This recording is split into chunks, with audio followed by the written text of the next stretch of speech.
Hello everyone and welcome to the next stop here in Leicester, the former Fox's Glacier Mints factory. We'll be starting now, just giving you a bit of an intro to the day. But firstly, I must just apologise to everyone and the late starting of the event.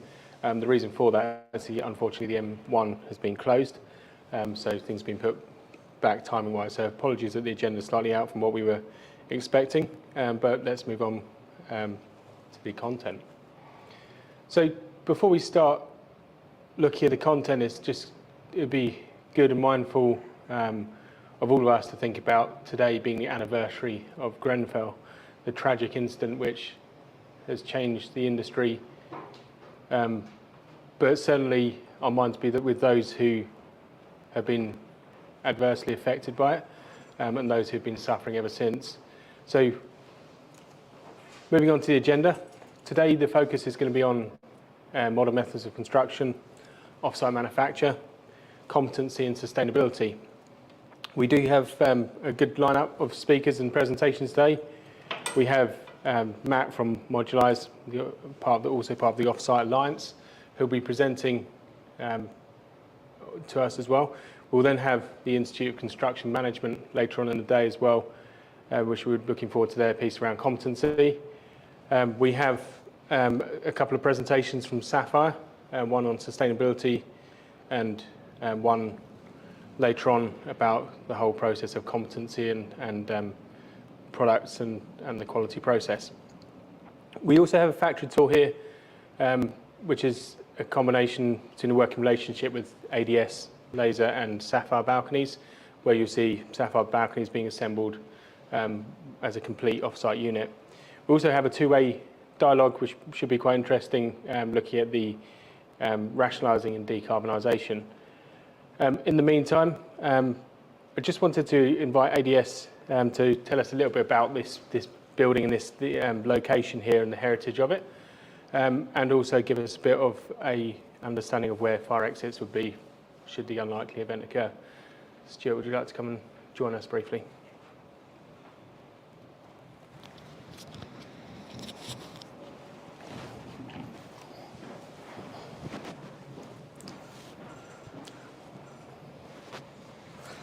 Good morning, I'm Stuart Rowan. I'm the production manager at ADS Laser. Just a quick, we've got no planned fire drills today. There's fire exits directly at the bottom of the factory, on the exit as you come in, and the fire assembly point was where you all met this morning at the picnic tables. Okay, we can often give high vises out and stuff like that later on when we do the factory tour. Okay. Brief history on ADS. ADS was founded in 2005 by two brothers, Stephen and Duncan Keats. We moved into the Fox's Glacier Mints factory 2 years ago, last July. On July 2020, we moved in here, Steve, was it correct? 21. So we obviously purchased the building. Basically tear it all down and rebuild. We took the route of completely refurbing and restoring the factory to its former glories. I believe the factory was built in the early 70s. So we've restored that. We're currently still in the process of redeveloping the site. We employ an on-site facility team which consists of 4 members of staff. And at the moment, we're actually putting in a staff gym downstairs, and we're currently continually improving and upgrading the facilities of the building. I.e., we recently just put on a lot of solar panels on the roof and stuff like that, and we're looking at our carbon footprint, i.e., balers and compactors and stuff like this. So yeah, great stuff. Thank you very much. Brilliant. So just a quick reminder as well, if you don't mind turning your phones off or on silent for those here in person, just being mindful of the presentations and those presenting. The roadshow, the Resibuild roadshow has been going on since the 1st of June. We started in Reading, in Sapphire Balconies head offices. We then travelled over to Dublin. Over in Dublin, we met with a number of people, an MMC conference. We then moved to a live streamed fire test in Belfast, which was very engaging. We then went to Manchester yesterday, where we live streamed a set of questions and presentations from fire experts and on sustainability. And here we are today at Leicester, which is wrapping up the European part of this tour. Stage 2 will be starting in Vancouver and heading east across Canada, going to Edmonton, Calgary, Winnipeg, Ottawa, Montreal, and then lastly ending up at the Toronto Sapphire Balconies showroom and facility there.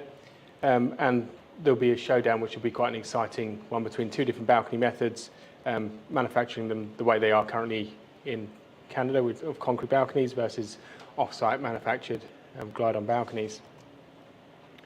As we go through today, we will be using Slido for questions for the speakers. So if you either scan the code on the right-hand side, or you can log on sli.do with the hashtag ask.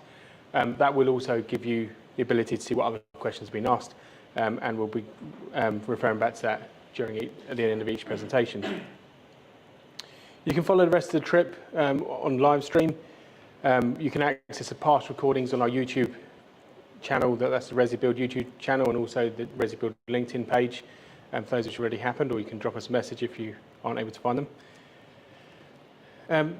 Just to give a bit more additional context, Resibuild is a brand owned by ATW Group. The ATW Group contains several companies, the largest of which is Sapphire, a balcony specialist. Mydec manufacture non-combustible decking solutions. Woodridge do small-scale developments, particularly in Berkshire. And then Skies have served the high-rise apartment community. So we trust you enjoy the event, and now let me welcome up to the front here Zdravko Petrova from Sapphire to give us an update on the ESG strategy. Over to you, Zdravko.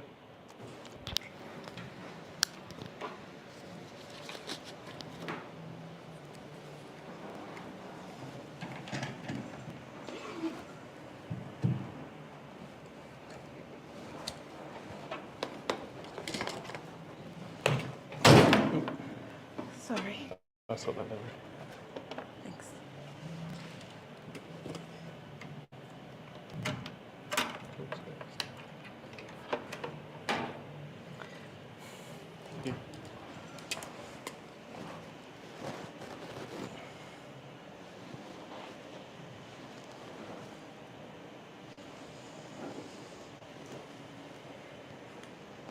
Okay.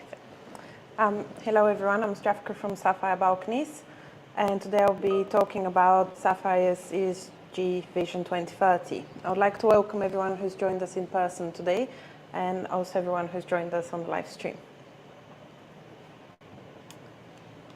2 weeks ago, we officially launched the Vision 2030. Oh, sorry, apologies.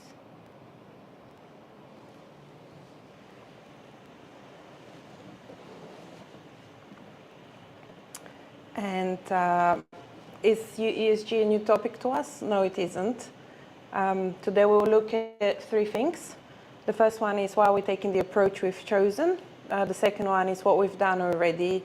And thirdly, where we are going in the future. One of the first things that we realized when we did thorough research over the past year was that ESG has got a huge scale of activity. On the left-hand side of this scale, you've got the focus on the now, which ultimately is very much just about the minimal amount of effort that a company can do.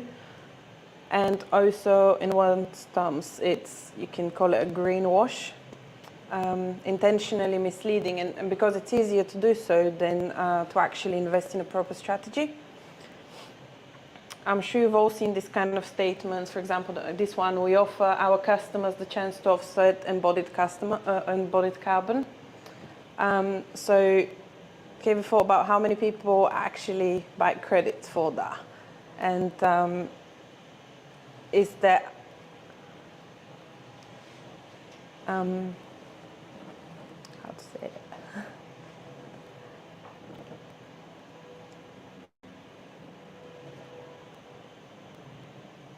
So on the opposite end of the scale, and really this is the direction which Sapphire is really much intending to go in. It's making a fundamental part of not just the activity, but the culture, which underpins everything that the business is doing. And really, that depends on two things: having a firm culture in the first place, and secondly, aligning the ESG vision with that strong culture and the belief of the company and the direction. Because what we've discovered over the past year is that ESG is very much a journey. It's like a journey of an underground map. So you've got starting points, and you'll be able to identify where we are today. But in obviously, the first step of ESG is actually figuring out where you are today.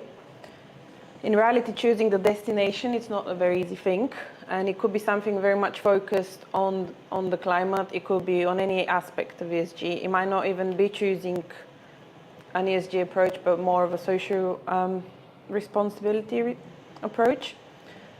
So the first step is obviously figuring out where you start, and then you need to plan out your journey moving forward in order to achieve your goal. Because really moving from one step just onto the next one is what we call greenwashing again.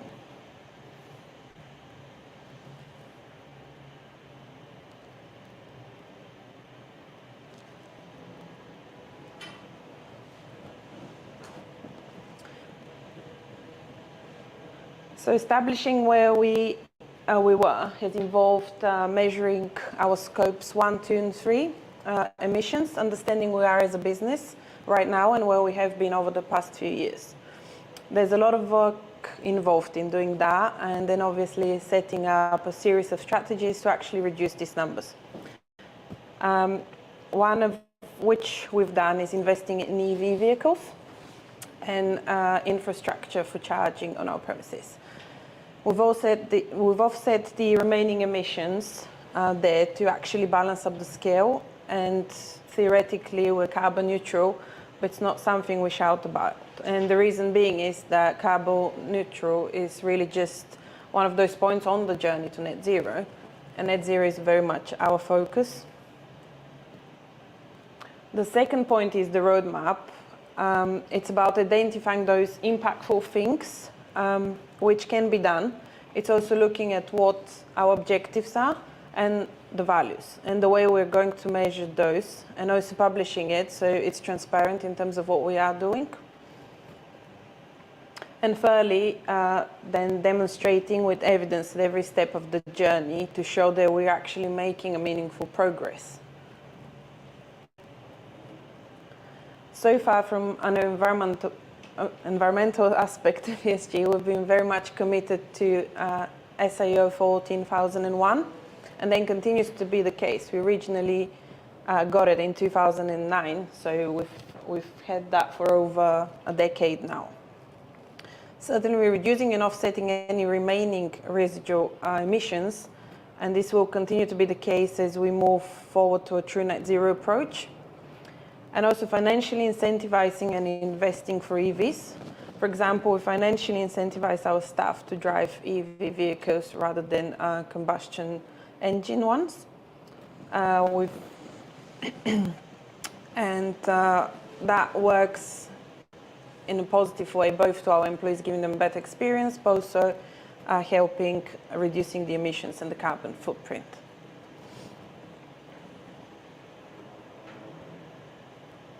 From a social value point of view, social value has always been close to Sapphire's heart. The ATW Group's mantra is innovation to prosper the community, and social value is a massive part of this community. A few examples of that is investing in people, both physically and also supporting in terms of education, progress and development. But one of the things that for quite a long time we've done and continue to do is measure both our customer experiences all through the stages of the projects, as well as get feedback on how our employees see us and how happy they are.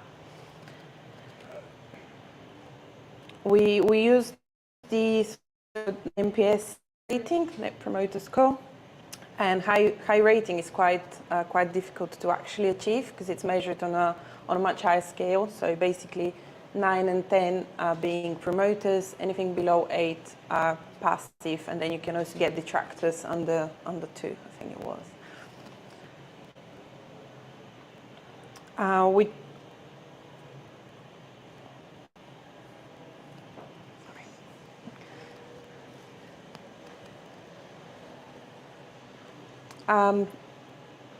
Also, we do donate a lot to charity.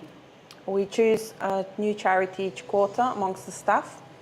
And last year we donated £0.35 million to charities. Also, Sapphire multiply everything that we as employees raise. So basically, if the employees raise £100, Sapphire gives 1,000 towards that.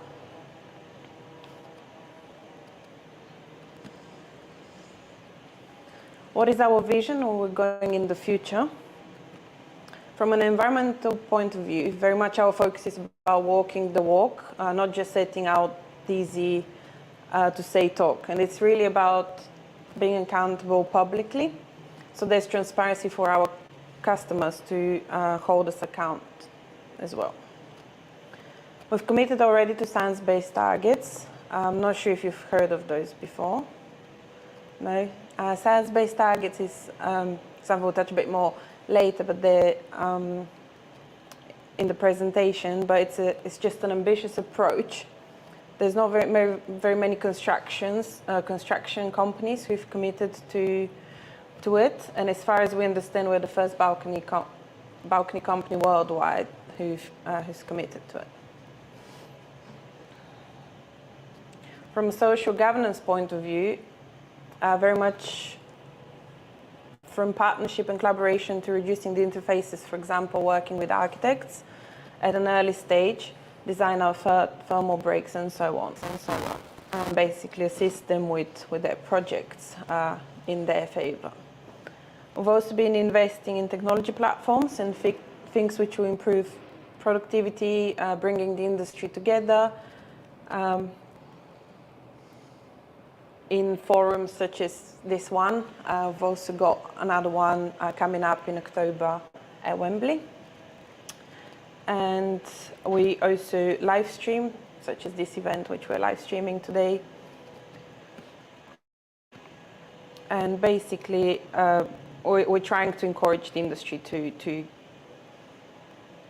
get the access to new approaches, share tips, best practices, and encourage others too.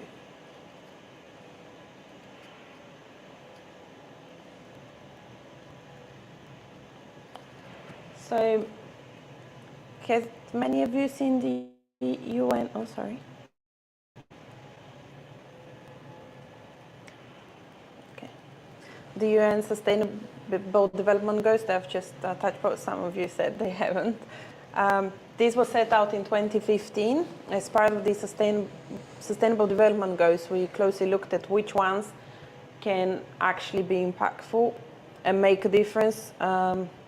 Within our business. For example, peace of justice and strong institutions, we felt wasn't something which we could particularly feed as a company, but certainly other things like well-being, health is something we're really passionate about. And we've aligned and picked 8 of those objectives as part of our Sustainable Development Goals, which we'll be measuring ourselves against. Those 8 cover quite a range of activities across the ESG spectrum, and will be the ones which we'll be committing to financially report along with our accounts in December as well. Moving on to what these goals are. The first one is no poverty For us, that's all about supporting charities, particularly. Second one is good health and well-being, which for us really is the NPS score. We're very proud of our 88.2% NPS score. As I mentioned earlier, it's quite difficult to get a high NPS score, as you've got the scale of -0 to +10, and it's something that we'll continue to be trying to improve. The third one is quality of education and running forums like this one. As I mentioned, the Resibuild roadshow is one of those, and other Resibuild events. They're very much about bringing that quality of education, meaningful speeches, industry experts, and generally organizing activities which we believe would improve the industry. The last one on this page is decent work and economic growth, which are pretty much measuring the productivity aspect, and also something which we'll continue to report on. Moving on to industry, innovation and infrastructure. Our belief is that innovation is what's going to underpin the reduction of net zero of our products. Sustainable cities and communities is one which for us is about reducing the number of people having to travel to cities indirectly, also reducing carbon footprint as well as people's travel time. And number 12 is about the responsible consumption and production. And so again, this is closely linked with innovation, as we believe. And number 13, which is the climate action, one of which is about both our company emissions, but also our products related carbon. In numbers, in 2030, our vision is that we'll be selling 20,000 balconies in 2030.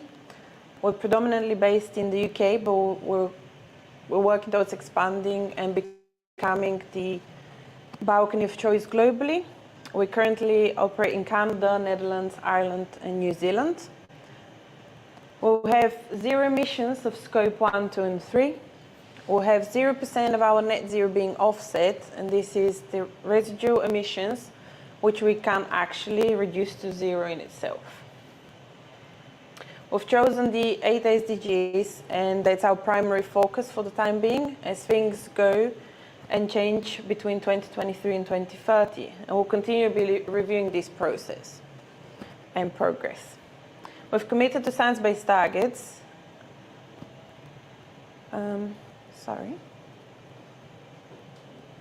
Right. Here on the right-hand side is our commitment letter, which we've submitted. And the graph on the left is basically the trajectory which was set out originally for the overheating of the Earth, and how this could be reduced on a sustainable line. So the green line here is actually the goal, which would, if we go in line with that, will make sure that the Earth doesn't overheat over the kind of suggested 2.3 degrees. So we've actually committed to this and to actually reducing in line with the science-based targets and following that line. We've looked at stages of a building, and we've looked at this in the context of balconies. So on the right-hand side here, you can see the balcony carbon life cycle. The stages from A1 to A5, that's actually everything that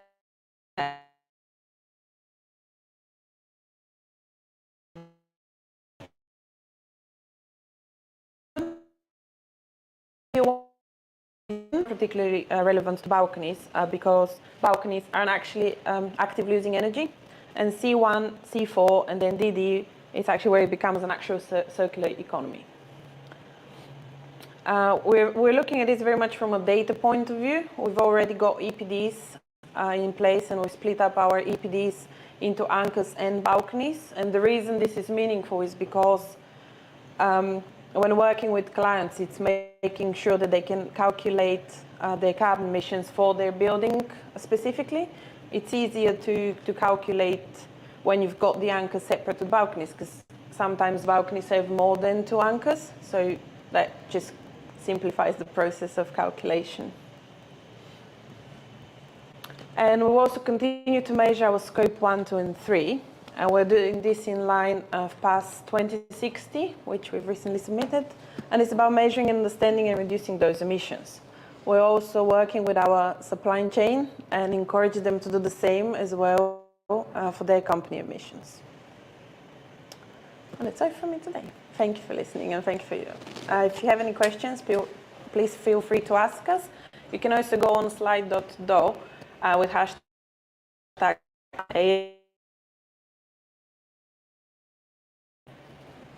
Thank you, Drevka. There's a few questions which have been coming in. So if you don't mind, there's 4 here, and there may be more in the room as well. The first one is, you mentioned not shout about carbon neutral. Why not?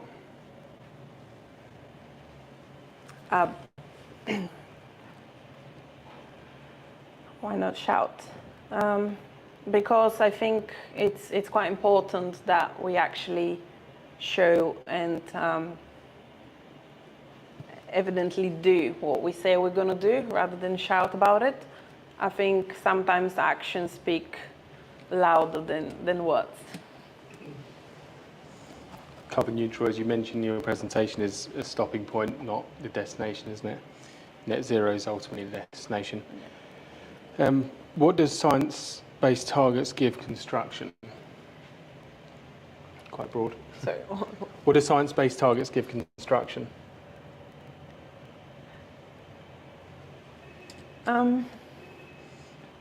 I think science-based targets are seen as a bit like a guidance, which route you can take, how you can make the industry better. Basically, if the whole world is committing to the same goals, I think construction could benefit in terms of even in terms of the end client, who's, for example, got a thermal break on a balcony. You make the building firmly secured, if you like, but you also reduce your bills. So I think the construction could only gain from committing to those goals, because I think it would reduce costs in the long term. I believe innovations would speed up construction times, and less people would be required on site. So yeah, I think it would open a lot of opportunities for the construction industry. Science-based is the way to prove it with science, ultimately, isn't it? Which is obviously the opposite of greenwashing. What has changed, in Sapphire's environmental strategy since Grenfell?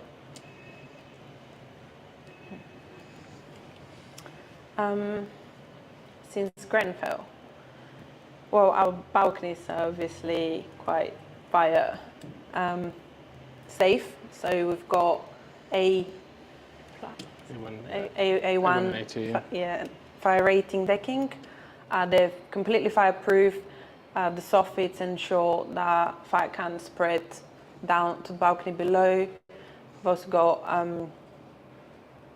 the question says environmental strategy. Oh, so sorry. You might want to say what's happened over the last sort of year, because a lot has happened, hasn't it? Yeah. On the whole ESG strategy, what's been happening behind the scenes? Right.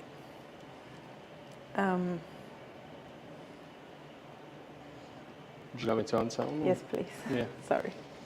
So Thanks. over the last year, we've moved from just the likes of ISO 14001 and some of those which are quite key overall, but to a much more fast-paced environment where we've been researching ESG strategies, the policies, things like science-based targets you talked about, we've implemented and so on. Kind of links with this next question, which is, can you tell us more about the social impact? That may have been asked prior to the social impacts you were talking about, charity and so on, but there's a lot more. We've been making it a lot more transparent, because historically we hadn't been very keen on talking about publicly, because we didn't want to erode the authenticity of it. Any thoughts on this question about Sapphire social impact, charities, well-being, and so on? What's your thoughts on it? I think Sapphire do take it quite seriously. They are committed to helping the community, helping people develop. We've also got apprenticeship programs as well. It's quite important to develop people, get good talent. But charities in particular, you know, if we could help the community and make a better place for everyone. We are, as Nick said, we weren't talking about it, but because again, we didn't want that to be a PR piece. We'd rather help the community because we strongly believe in it. And I think Sapphire have been, you know, quite passionate about it, and I believe everyone really should. We all are at Sapphire. Thank you very much, and let's give her a round of applause. Thank you very much, Jessica. So may I introduce the next speaker now, Matt from Modulise and the Alliance.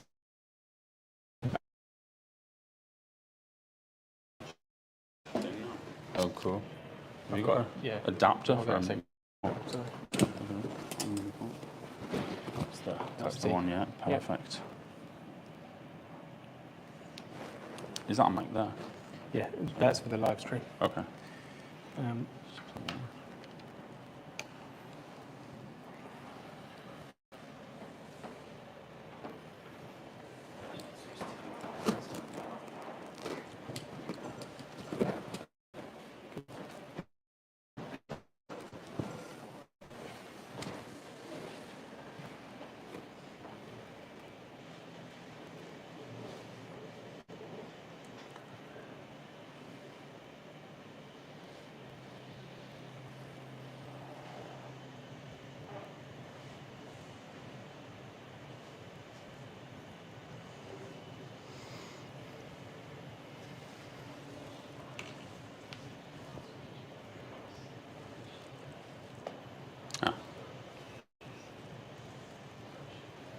I think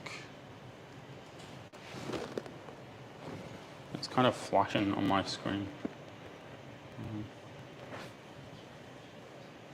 Should I try a different port? Try it on that side.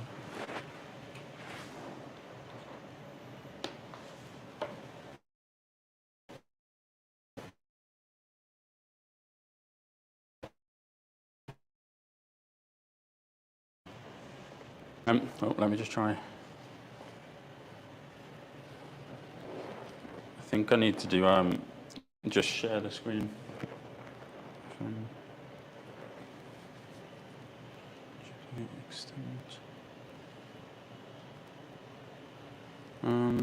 Extend, isn't it?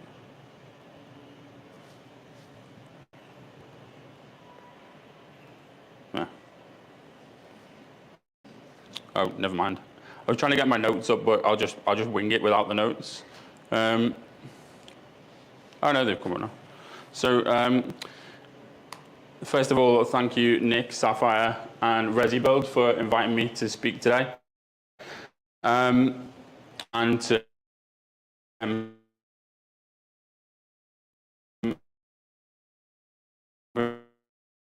guys.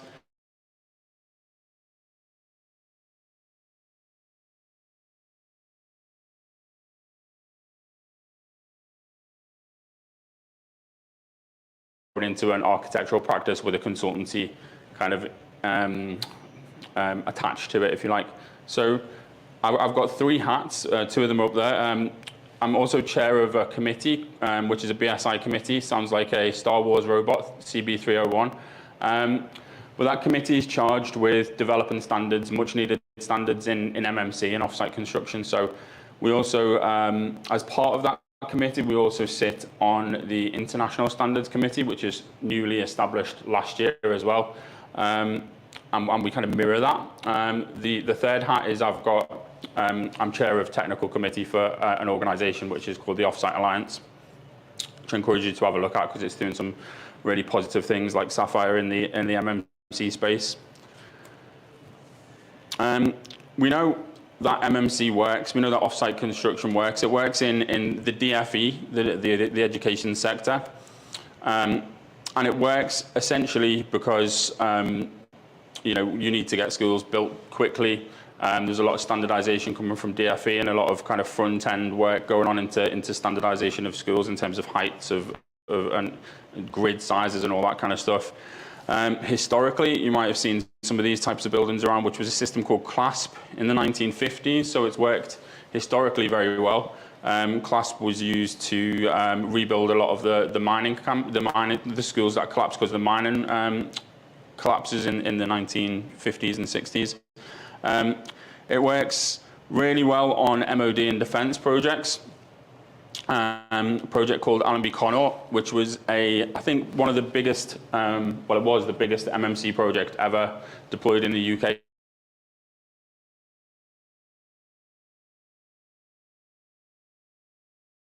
Living accommodation, repeatable units, spread over everything. So it works when you can standardize and get that repeatability and certainty of pipeline. Again, it works for hotels, same reasons for high-rise buildings, because you can get that, well, two things. You can get the repeatability again, but you can also get the offloading of the finance and quicker, and you can build that. You can turn around the development quicker and get more in a year. When it doesn't work, is what we've kind of seen a lot of, probably in the last year or two, where we've seen Urban Splash. Ilka Homes recently announced last week that they'd sent the factory staff home. L&G as well, closed sadly last year. No, not last year, last week. And it doesn't work when you don't get the manufactured solution in proportion to the supply. So you can see in the resi sector in particular, you have issues with planning. So it's difficult to create a manufacturing beast that can then be fed by construction-related issues like planning or finding something in the groundworks that's contaminated that causes a delay and ends up with lots of modules stuck all over the country. How we currently work in construction, sadly, is at the start of a project, we'll find a design team. Generally, it's a different design team than the last one. And then we'll design a building that's kind of half designed before it goes into planning. When it goes into planning, the developer will be delighted that he's eventually got planning, and then coming out of planning is a building that doesn't really work for an optimal form of delivery. And within all of that, you've got contractors who just push the whole risk down the supply chain. There's the only people that make money out of construction are main contractors and solicitors probably, or make the lion's share of money. So what will happen at the end of that cycle is that we all blame each other, forget about all the good things that we've did, and then start again on the next project. I missed at the start what the title of this project was called, but it's about the journey from project mentality to product mentality. So there was a McKinsey report wrote in 2019 called something like the journey from project to product. And this is kind of reflecting on what we've seen since then.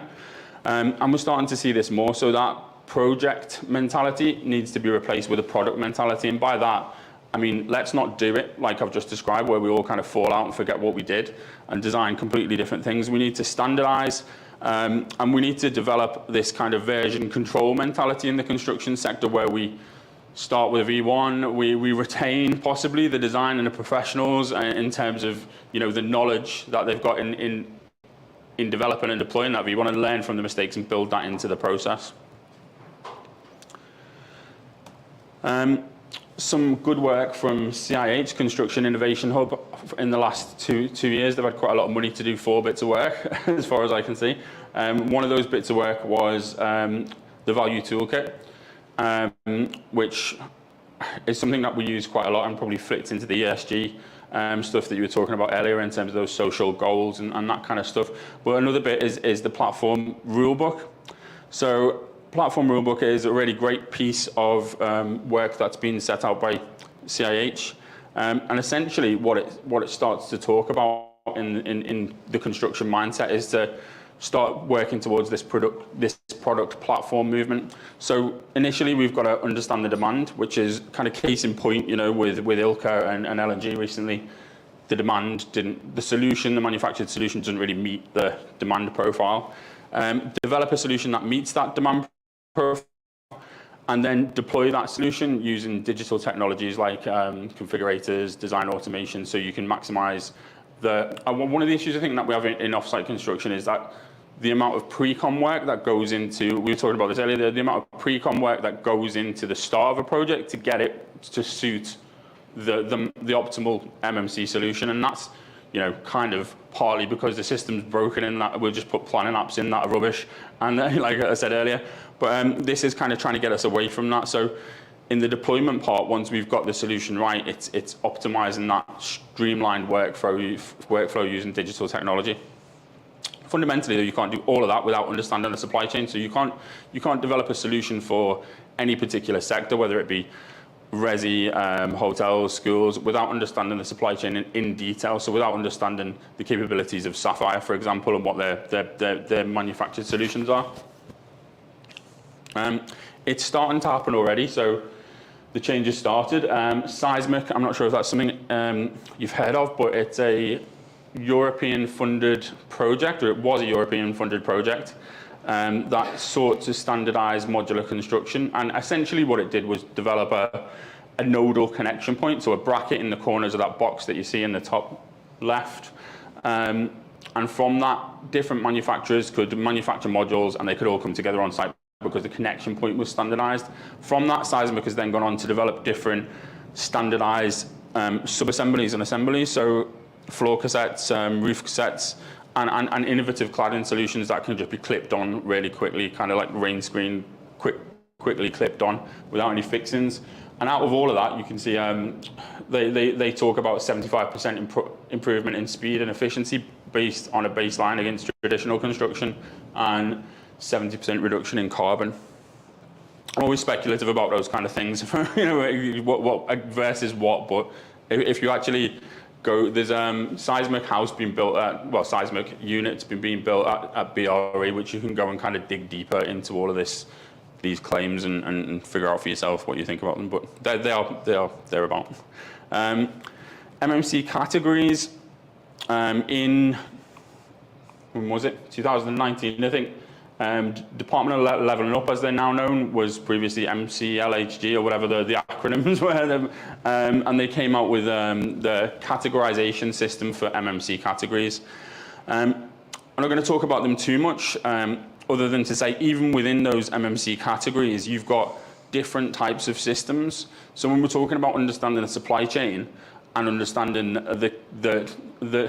we've got to design a solution that matches the demand, it's really important to understand the supply chain in the detail that, even looking at one of those modular or panelized or pre-assembled categories, the different solutions, and understanding those different solutions in the granularity of the manufacturing context will help you determine what the optimal solution is for your particular market.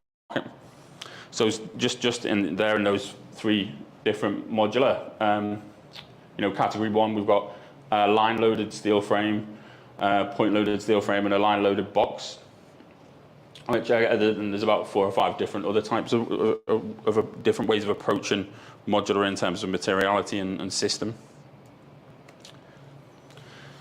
So back to the platform rulebook.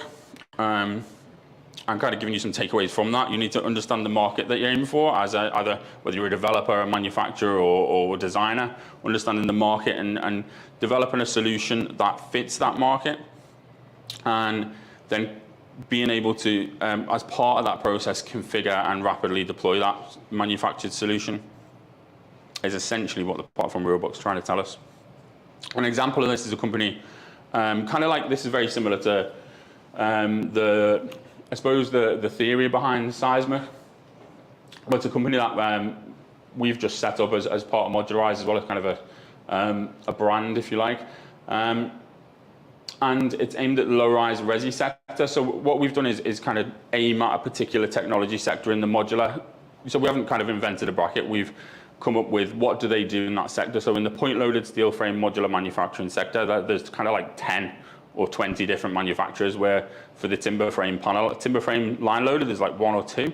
So we've looked at where the most massive manufacturing standardization is, and then sought to standardize it basically and got a network of manufacturers. So this, kind of case in point conveniently from Ilke Homes going under and LNG, that leaves lots of sites scattered all over the UK. Like LNG have got about, I don't know, 40 sites halfway through production, none of them complete. And now if they do go under, then who's going to finish those sites? Because nobody else can pick up that system and finish or manufacture that system. Whereas if we did it like this, where we had a network of manufacturers and a similar technology level, standardized solution, then if one goes pop, we can pick up the risk. So we haven't got that single point of supply chain failure, basically.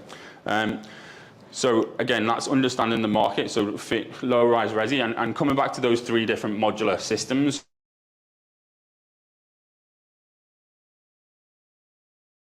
With the point-loaded system, you can take out a wall without any, without any specific or detailed engineering. A line-loaded system, like Ilke's or the timber frame one, you'd have to go back for specialist engineering to put a hole in the wall. So again, looking at the manufactured solution, how that fits with the market that you're aiming for is really important. Oh, incidentally, all of those house types there, some of them are in planning, some of them are at various different stages, but they're all designed with the same system. So it's the same skin and bones, if you like, but different hats and different cladding on them, kind of like you would do, put a different skin on your phone, don't you? So already kind of gone on to this to talk about the point-loaded steel frame modular bit and why that was important for Modnet. So I'll skip over that. It's kind of similar to what we see in the automotive sector, which is platform sharing, where your Audi A3 has got the same platform as your Volkswagen Golf, for example, or more, bringing it up to speed a little bit, your Porsche Taycan electrical car has got the same chassis and platform as an Audi e-tron GT, so it's the same base platform, but with a different cladding, essentially. So that's essentially what we've done with Modnet, is standardized the box, got the supply chain ready, and skinned it differently to produce different products. Deploying the solution then comes on to how you can effectively integrate those manufacturers into that network. So, where we're going with Modnet is that we'll roll out ERP solutions, because modular manufacturers are kind of backwards in terms of not just, well, a lot of the ones that we're working with in this particular technology sector, and sorry if any are listening, but they don't have very sophisticated ERP systems, and they don't have very sophisticated manufacturing systems, and so we can roll out, hopefully, part of the plan for Modnet, we roll out a free ERP system that they can have, and we'll get to feed in the data and understand where the production's at and that kind of stuff. So part of that as well kind of comes on to digital marketplaces, final slide now, but where the industry's going, we've seen, this kind of tails in from the front end to the back end, so standardizing the manufacturing part, and importantly, avoiding single point of supply chain failure where possible. So slightly different when you get down into the more component scales where you've got your own balcony system. But what we're starting to see more from developers is in the MMC sector is a demand for risk mitigation in terms of single point of supply chain failure. So they're very scared now with Ilke and MMC and Offsite, and the urban splash. They're kind of saying, well, if I put all my eggs in one basket, what happens if it goes wrong? So if we can offer, either by, so there's a word called collaboration, I think, where we can collaborate with our competition and offer risk mitigation. There's different ways you can do that, with financial structures and stuff, but we can offer practical risk mitigation on the back end. If it goes wrong, then I've got another solution where we could complete the site.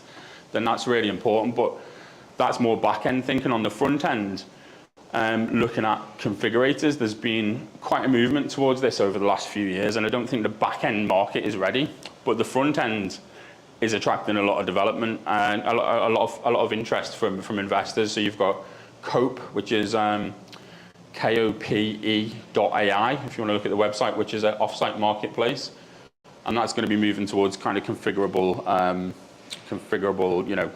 system. So you could put your Sapphire Balconies on there, and you could drag and drop them and that kind of stuff. We've seen Riviera and from Splash Modular in USA. PT Blink is a company in Australia. And yesterday I was talking to a company in, where are they from now? I had to get this right? Norway, I think, could be Denmark, but Norway, and they're called modulized, without the R, modular, we're modularized, they're called modularized, so we had a bit of a giggle about that at first, but essentially they're developing a marketplace as well and hopefully bringing it to the UK market. So we'll start to see, you know, a kind of proliferation of marketplaces. One of them will probably win out, and also a kind of an education in the manufacturing sector that will support that product approach, hopefully. And I say hopefully, you can see hopefully from a couple of the examples like Seismic and Modnet that I've drawn up there, that this is actually starting to happen. And I think it's something that we all need to kind of get behind and start offering the industry more. So that's me, thank you.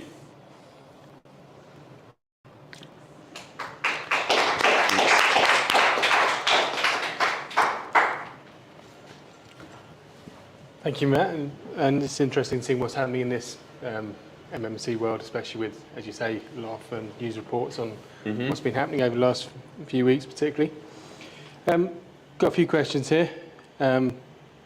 What is happening with the BSI and MMC? What's the approach? Oh, so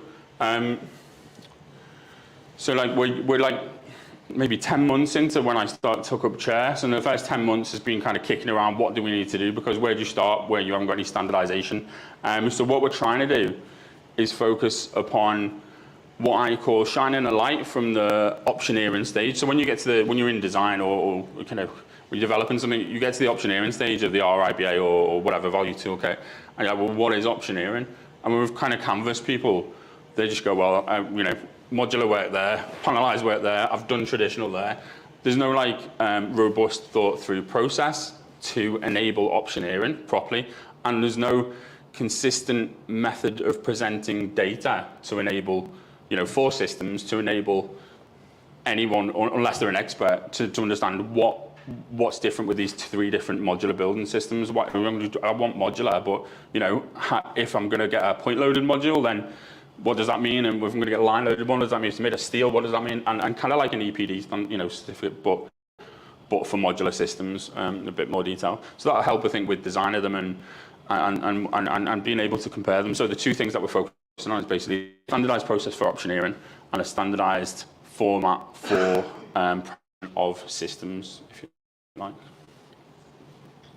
Okay, that's interesting. So it's much more about the process and the articulation of information as opposed to the products. The data and the process. Yeah, interesting. What will make the difference with MMC working in residential sector?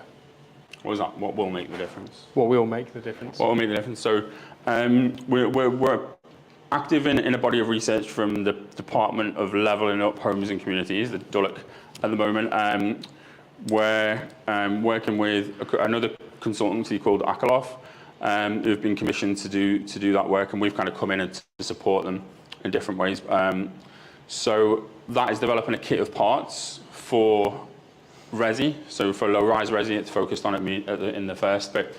But support, essentially, that kind of support from, we don't know which way it's going to go yet exactly, but support from a government level in terms of, you know, giving the sector confidence. So kit of parts they're kind of looking at because we've got issues in modular at the moment. Yeah, so, and I know there's a lot of work going on in terms of aggregation of pipeline in the in the educational sector, in the MOD sector, and you know, all the other three-letter acronym type sectors that the government runs. But in the resi sector, we're kind of lacking a push in terms of, you know, which is difficult because you can't standardise the pipeline. It's a different sector again because you've got different requirements all over the UK. You know, and we don't want to change that, but some government support in, I think, that kit of parts and that kind of level of support from the government will go a long way in the resi sector, I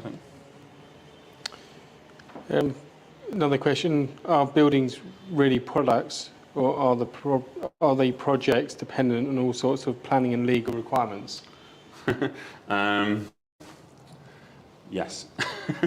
You know, so we're not saying that, and I'm not saying that the project will end and it'll just be as easy as picking things off like you go into Tesco's and, you know, filling your shopping cart full of modules, and that'll never happen. But we can definitely streamline the project process by having more of a product mentality towards it. I might just add to that as well, is that I'm not sure there's very many products which don't have any standard or legal obligations around them either. especially in the construction industry. Another question, will the BSR scrutiny and gateways open the doors more to MMC being not just designed but built too? BSR scrutiny gateways. The safety regulator, I think is what it's asking. Oh, right, okay. I think it can only be a positive thing for things that are built in a manufactured environment, you know. I think, again, there's a responsibility on industry in the offsite sector to ensure that quality happens in modular construction. You know, you can see some of the issues and the failures that we've had recently have been quality related. So Caledonian, with the Docklands project, there was stuff that was really badly done that shouldn't have happened in a manufactured environment. So we can say if it's manufactured, that's good, but it's more than that. It's kind of like, you know, making sure that the manufactured environment is up to scratch. And I think kind of in tandem with more government support for MMC or offsite projects, aligning with initiatives like BOPAS, Build Offsite Property Assurance Scheme, and the way they approach they split it with a kind of a product durability assessment and a manufacturing capability assessment. So that kind of quality stamp, I think, will be really useful in terms of the manufacturing part as well, in terms of, you know, increasing that confidence again. You mentioned BOPAS, and that's obviously been fueled by insurers as well, hasn't it? But the question which links on with that, when we talk about insurance and modular, quite often the word which has come into this question was post-war concrete. Prefabs, yeah. Does rationalising mean a standard building like a post-war concrete? So this is interesting because only yesterday with my team on ModNet, we were talking about the balance between standardisation for low-rise resi. So for the standardisation, and it's horses for courses, I think, as well. So for low-rise resi, if you look at the market, kind of understanding that market, what the market operates on is generally developers who have pattern books, right? So a developer would have a pattern book of maybe 12 houses, if you know. So understanding that kind of market, and then I think you could standardise. You could standardise 80% and customise the 20%, that Pareto thing we talked about earlier as well. And I think tending towards that gives us the flexibility in the resi sector that we need to be able to, you know, optimise the manufacturing back end, if you like. So I think it's horses for courses, and it's skin in the system, skin in the right system and the right manufactured solution for the right product and the right market. But in resi, I think we can definitely achieve a level of customisation with a back-end level of standardisation as well. And I laughed when you said it, because when I was driving it kind of took me off the M1, and it was like post-war prefabs popping up everywhere, and I was like looking at them thinking, that's like the standard model, but they just blend in, you know, like, you know, it's not really, I don't think it's necessarily a bad thing, and they fulfilled a purpose, and we've got that need and demand now, but I think we can be more educated and more responsive and more agile in the solution, you know. Yeah, interesting. Is there anyone in the room who's got a question? I've got one for you anyway. Okay. In terms of materials, we see lots of different variants of light gauge steel through to CLT and so on being talked about. Are you seeing any particular trend towards materials in modular volumetric construction? Yeah, so in modular volumetric, I think, you know, in response to all the issues that we're having, in response to the way the market's structured, like I was saying about ModNet, the point-loaded steel frame manufacturers have, you know, it's an easy setup, it's a low capex setup, there's a supply chain already there to supply them, that's quite standard. That seems to be where the most resilient part of the market, you know. Go for it. So my question was, are you seeing where do you fit in the typical, say, a developer who's got a building at stage, really stage 2, 3, Yeah. and they're looking to get into stage 4? Do you bolt on as a separate architect, or do you take the architect's place? So either or, generally. So we've got modularized setups, so we've got architects, we've got an architectural practice, and we've got the consultancy, kind of two pistons, I call them. So the architects are specialist MMC architects, which clients don't generally want to go to a specialist MMC architect, but because they want a pretty architect. No offense to our architects, but they're more practical engineering type.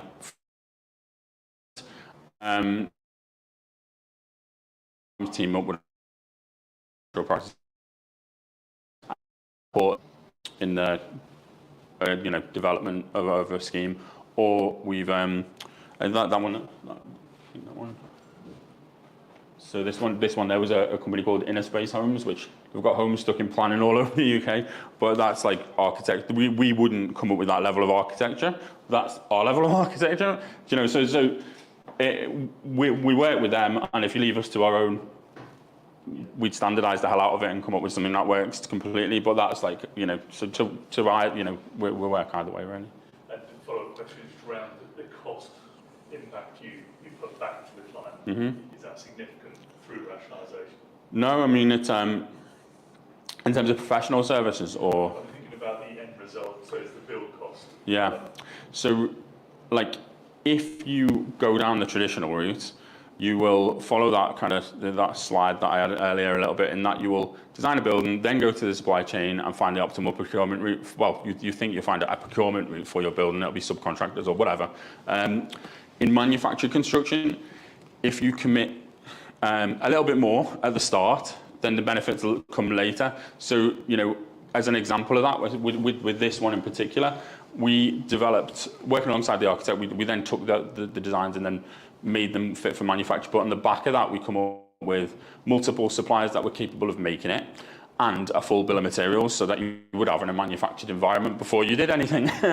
Then we went to the supply chain, and initial price were £1,800, £1,900, £2,000 a square metre above DPC. With meeting with the supply chain, with going through the bill of materials, in a 4-hour meeting with one of them, we got it down to 1,450 per square metre, and then subsequently got it down to 1,250 per square metre, because there's things that you can play around with in the offsite sector, like material prices, for example, are there's 20%, 30%, 40% going on materials prices, because there's risk priced into the module manufacturer. So you can mitigate, you can kind of sail through all of this, but key to it is having the design complete, not kind of go into the supply chain and then going, what is it? I always use the analogy, like when you open an Apple iPhone, or it says designed in California, right? It doesn't say made in China, and you wouldn't expect Apple to go to the Chinese manufacturer and say, I want to make an iPhone. They'll be like, oh, okay, let us go away. We'll give you an iPhone. It's like, that's what we do in construction, and we get crap results out of it. And we're like, why did that happen? So we're, this is kind of the journey from project to product now.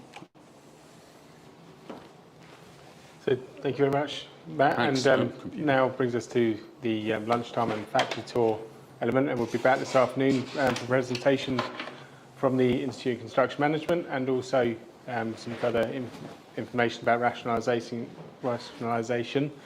and competency. Thank you for now, and we'll see you back here shortly. Thanks.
I'm glad to have had an enjoyable tour of the facilities here. Thank you, Stuart. Our next speaker is Carrie Good, and we'll be passing over to her shortly and then coming back with some more presentations. Over to you, Carrie. Thank you very much. So as Nick said, my name is Carrie Good. I work for Stroma Building Control, and I've recently been appointed on the board of directors for the ICM, so I'm kind of here on behalf of both of them. Here to talk about the subject of competence. It's a bit of a touchy-feely sort of subject, I think, because no one really wants to be labelled as incompetent. But obviously, bearing in mind that today is actually the 6-year anniversary of Grenfell, there's a very important reason that we're here today, and a very important reason that this is a really important subject. So I'm just going to be running through basically where we've been, what's happened to get to where we are now, what the acts are in place, the role of the building safety regulator, and ultimately what it looks like for the industry as a whole in terms of competence. So the key takeaways we're going to have a look at today will be the introduction of the Building Safety Act and obviously the new role of the Building Safety Regulator, what the responsibilities of duty holders will be, so obviously people who own the buildings, people who are designing and obviously building the buildings, planning gateways and golden thread, competence and culture change, and also reviewing what are the main barriers of success with this change that we're going to be going through as an industry. So why are we here? So on this day 6 years ago, we did have the Grenfell fire, which sadly claimed the lives of, I believe it was 76 persons who sadly passed away in the incident. There was a multitude of errors that took place to basically formulate that accident. It wasn't just one thing. Obviously, it boils down to there was an electrical fault with an item in a bloke's flats. And then there was issues with compartmentation, there wasn't any good checks on site, and there was just lots of fundamental issues that were wrong with that building in general. So that's basically meant that we've had to review the entire process, the entire industry as a whole, look at it in detail and think what can we do better, what went wrong, and what can we do as people and individuals in the construction industry to make sure this doesn't happen again. So there were 4 key findings in the Hackett review. So there was ignorance, misunderstanding of regulations and standards. So just an example of that, just taking the approved documents as an example. Don't know if anyone in the room is particularly familiar with them or anyone watching is particularly familiar. But they can be interpreted in different ways depending on how you read it. I mean, I know that I've had conversations with people on site or on the phone where they've been quite rigid and said, no, I believe it's this way. And I'm like, well, I actually think it's this way. And that is one of the problems with documents like that, that they can be misinterpreted or read in a slightly different light, depending on which scenario you're looking at them. And also just general ignorance. So it was always in the regulations about non-combustibility, albeit not entirely clear, but people just kind of thought, it's fine, we can just kind of skim over that. So we just need to boil down to the point that we can't be accepting those standards anymore. We shouldn't have accepted them before, and we certainly can't be going on with that. There was indifference to safety, so people on site were like, I'm here, I'll do my job and I'm going to go home. You know, we did a really nice detailed tour around your factory just now, and obviously you spoke about all the safety protocols, and we can't just let things slip just because we want to save time. There has to be a standard, and there's a reason why there has to be a standard. It's because we all want to go home safe, we all want to live in a safe building, we all want to work in safe buildings and live a nice, healthy, long, safe life. So we can't take these shortcuts. There's been a lack of clarity on roles and responsibilities. So from my perspective as building control, there has been a misunderstanding with my role, for example, where people thought that we were a clerk of works. I was chatting with Nick from Sapphire Balconies earlier on the break about how there has been a lack of clerk of works on site recently. There's a role that's kind of disappeared, but it's such an important role to have someone just going around and quality checking everything. But I think that there's just a bit of a culture issue with being a race to the bottom, trying to look at value as a figure rather than value as the rounded value, as in, like, you know, it's a good product, you're getting a good building, it's a safe building, and that is the value. We've got a total disconnect between what that word means and the thought of just finance. So I think roles like that need to be brought back. There have been times where persons in my position have been mistaken for a clerk of works Because they'll be like, oh, you've seen it on site, therefore building control's seen it, building control's approved it, which is a word that we can't use anymore. We're no longer called approvers, which will be clear as we go through anyway. So there's been a big clarity on what the roles and responsibilities of people working in the industry are. And also there has been a lack of regulatory oversight and enforcement. So people in my position haven't been out enough. We might not have been called out enough. It might have been our fault. Maybe we didn't go out enough. We weren't using foresight. Whatever the problem was, we need to get over that, park that, it's done, and we need to move forward. So those are the 4 findings that we found. And again, no, this is a very uncomfortable thing to say. It's a very uncomfortable thing to look at yourself and think, you know what, actually, I could have done better personally.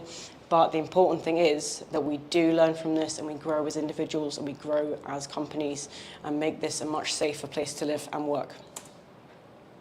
So a very brief overview. I'm not going to bore you to tears and read that all out, just because it's all up there.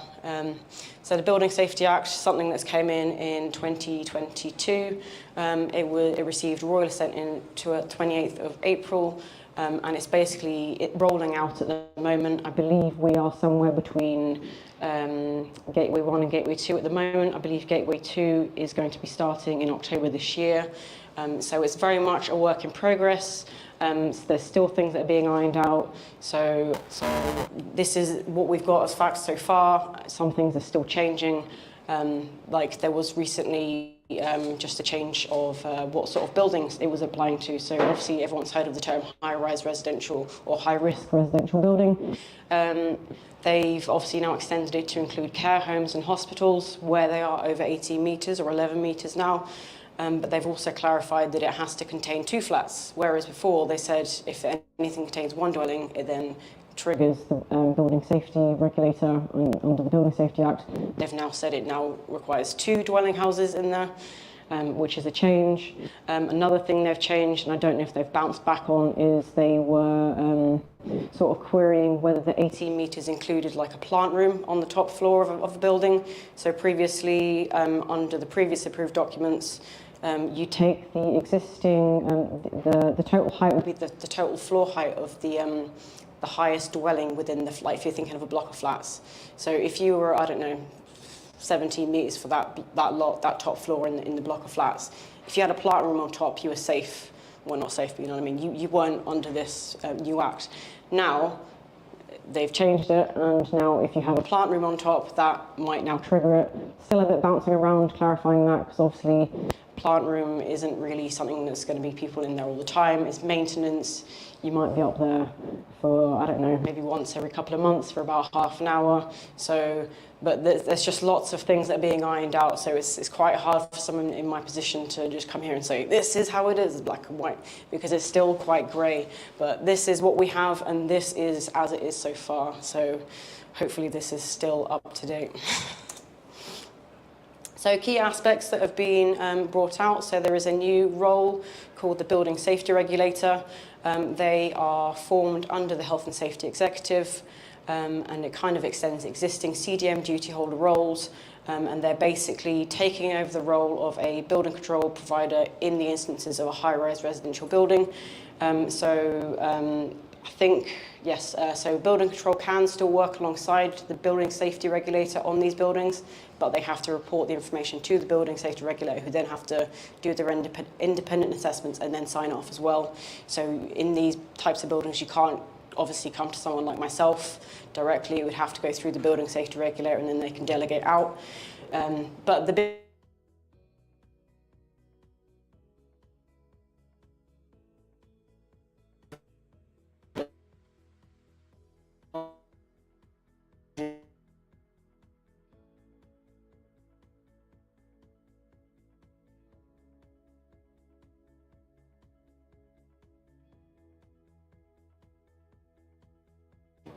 over the next few years, they might have to accept some leniencies just while obviously everyone's getting to grips with where we're at.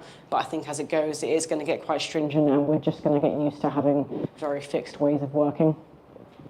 So there are new stop and go gateways throughout the process. So obviously we've got Gateway 1, which is the planning phase.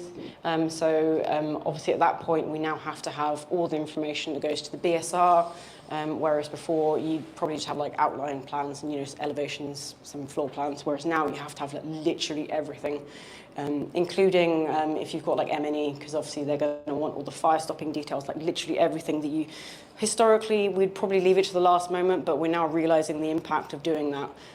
So I think this is it's a very good thing, because I think these are all things that we should have considered earlier, and it's probably just a bit of oversight or a bit of value engineering or a bit of, you know, the whole safety, we'll deal with that later sort of thing. We have to have the whole pack of information. If we don't have the information there, project won't go ahead.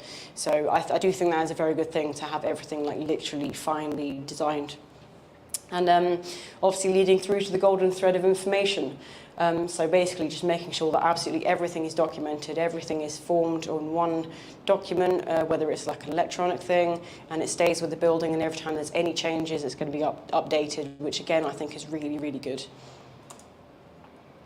So some further aspects is there's been some amendments to the regulatory reform order, and all these different, just lots of amendments. So there has been the creation of a new role for the accountable person. So previously you'd have someone who just owns the building. Obviously they've now labelled it. They're a person with a responsibility who's called the accountable person, and they will be in charge of making sure that they've kept all the residents up to date, keeping all the information packs up to date, maintaining the golden thread of information.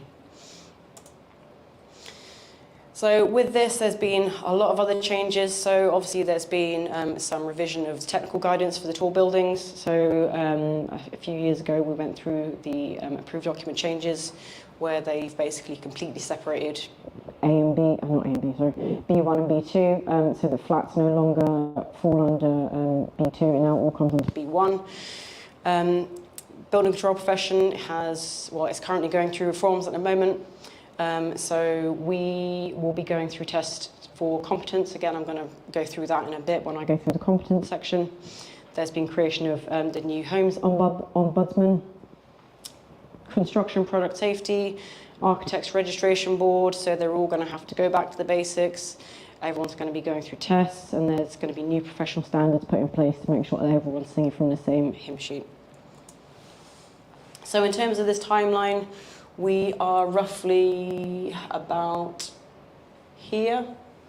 So we've gone through the phase 1, we've gone through the phase 2, we are probably actually here. So we're about to have the mandatory registration. That will be October.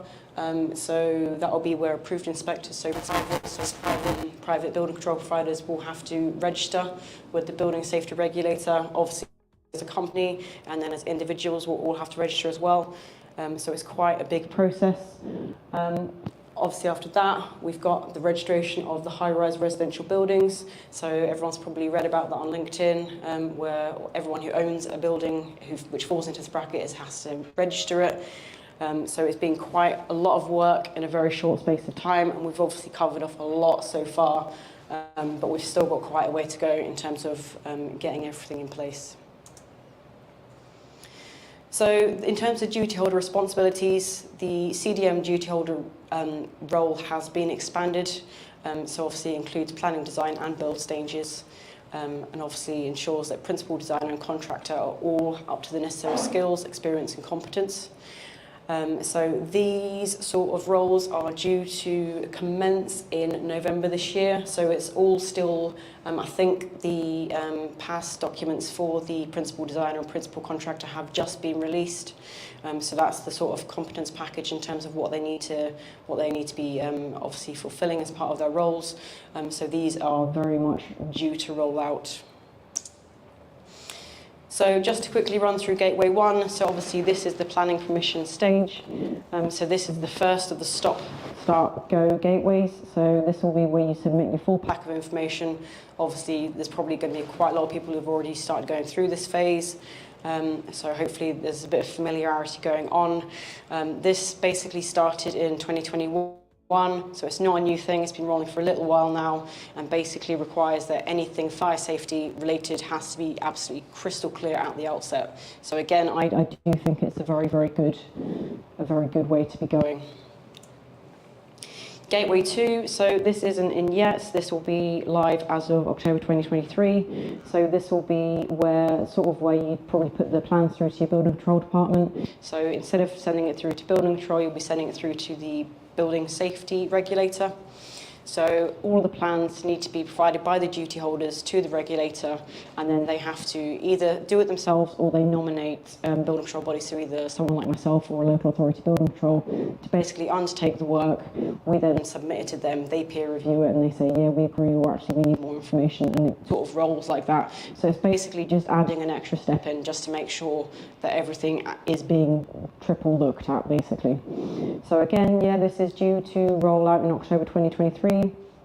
There will be a transition stage of about 6 months, because obviously local authorities have started their competence tests now, but the approved inspectors, we literally only got the green light, I'd say about a month ago, in terms of what our test is going to look like. So we are quite behind the mark, not through any fault of our own, but we've got a lot of work to get done before the October transition, and obviously we're not all going to have it like that. So I think there's going to have to be something allowed just to let the work progress, otherwise we're going to have a massive stop.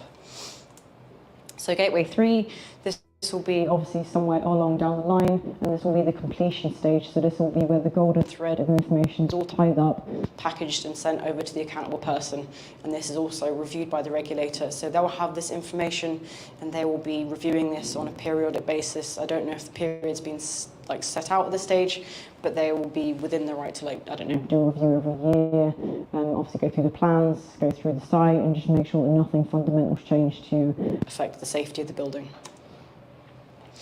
So again, just to run through the golden thread, these are the bits of information we need to have. So obviously we need to have complete and comprehensive records. It needs to be in a format that's thoroughly understood. So obviously electronic records is probably the most easy way to do it. It needs to be collated by the client, principal, designer and contractor. They'll be responsible for maintaining it. So obviously if there's anything lacking from the build stage, it will go back to the principal contractor, and it must be handed over to the accountable person, who will be held accountable to maintain that throughout the occupation. So that's just a bit more information on the golden thread. Let's move over to competence. So what is competence? Competence is basically, do you have the right amount of knowledge and skill to perform your job? No one likes being asked that question. It feels very personal, but it is a question that we do need to look into ourselves and think, actually, am I the right person for this particular job? Because I might be really good at all these, but am I the right person for that job? And that is what these tests are going to be setting out. So from my stance, in terms of approved inspectors, we have to submit a 8-project portfolio through to the building safety regulator. So for example, myself, I have done a handful of major projects. I'm doing some large student accommodation blocks across the north, about 500 odd units. So obviously that would fall under the BSR going forward. I would like to continue doing this, so I'm going to submit that's part of my package. I'm also going to include some of the lesser units as well, so like smaller office fit outs, just to fill out a robust package of information to show that I am able to do these jobs. So obviously if I have never done those before, or I felt I'm not confident or competent enough to be able to do those, I wouldn't submit those, just because I wouldn't want to set myself up for failure. But obviously it's just making sure that the right people, the right experience are getting into the right jobs, and not someone just going, oh, I've been doing building control for 10 years, therefore I want to do a complicated job because it makes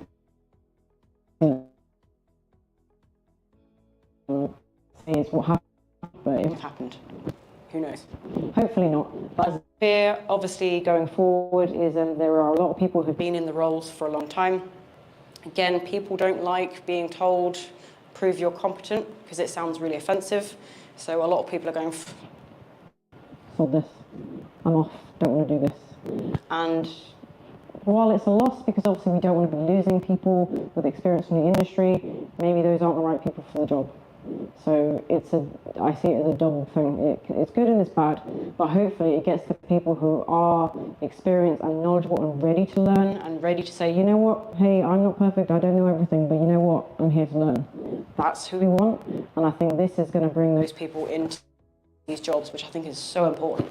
So, sorry, that was my little soapbox speech. Not everyone thinks it's a good thing, but I do think it's a good thing. So I think there's going to be a similar sort of thing rolled out in terms of the principal designers and contractors. So as I briefly mentioned, there are the PAS documents for principal designer and contractor. They're very, very small documents. So I'm very sure that they are going to be made more meaty as time goes on. Those are only guidance documents as well, set out by the BSI. So they are not necessarily, you need to do all these and you'll be fine. It is yet to be confirmed by the BSR and I think it's a MHCLG. In combination, the two of them need to kind of put their heads together and work out what exactly they want. And unfortunately, that hasn't been set out yet. Now, this is where I have my bugbear, because building control providers, we have always been seen as, building control have seen it, therefore it's okay. We've obviously now clarified back, as it always has been, but it's not always been seen. Actually, it has always been the contractor, it's always been the building owner, it has always been the accountable person who has been responsible for complying with building regs. So I don't really understand why we're the ones being tested first when we're the ones checking everyone else. I really think it should have been people doing the work, but that's how it is. A bit of chicken and egg, but that's just my own personal bugbear. But yeah, so that's still yet to come. I mean, hopefully people like myself will get ourselves in the right place and we'll be able to help principal designers and principal contractors help their way through the process. Obviously, give them information where we can without trying to design too much for them. And basically, hopefully it works out. So this is kind of where we're at. So we are now in June 2023. So the framework for engineers should have been published. I haven't seen that yet. Excuse me. So the fire service professionals one has just come out, and obviously we've got quite a few coming out in September. So there's a bit of a gap between June and September where we're all going to be sort of catching up and scratching our heads and waiting for what's happening next. So that is where we're at now. Obviously, this is continuing through to 2025. So it's a very long piece of work. No one's going to be getting there. Sprints, marathon, we'll putting ourselves down because no one knows everything. As long as you're willing to learn, I think that's what's the most important thing out of this entire venture. So some details around competence. So again, the BSI has developed the PAS details. Those are the numbers there. As I say, they're very short documents. Very much doesn't spell out what it's supposed to be yet. That is going to be set up later. So that is included in the BSI Flex 8670. And obviously that was also come out of the Competence Steering Group, which was formed in 2020. So it's all sort of formed over a long review process and it's still very much going on. So in terms of culture reform, so we do need to see a big shift in culture across the industry as a whole. And I do really mean as a whole. I would even say down to the likes of your internet provider installers. So, for example, taking fire stopping as an example, Mr. Virgin Media comes in, bashes a hole in the wall, sticks his cable through. Fine, yeah? No? No.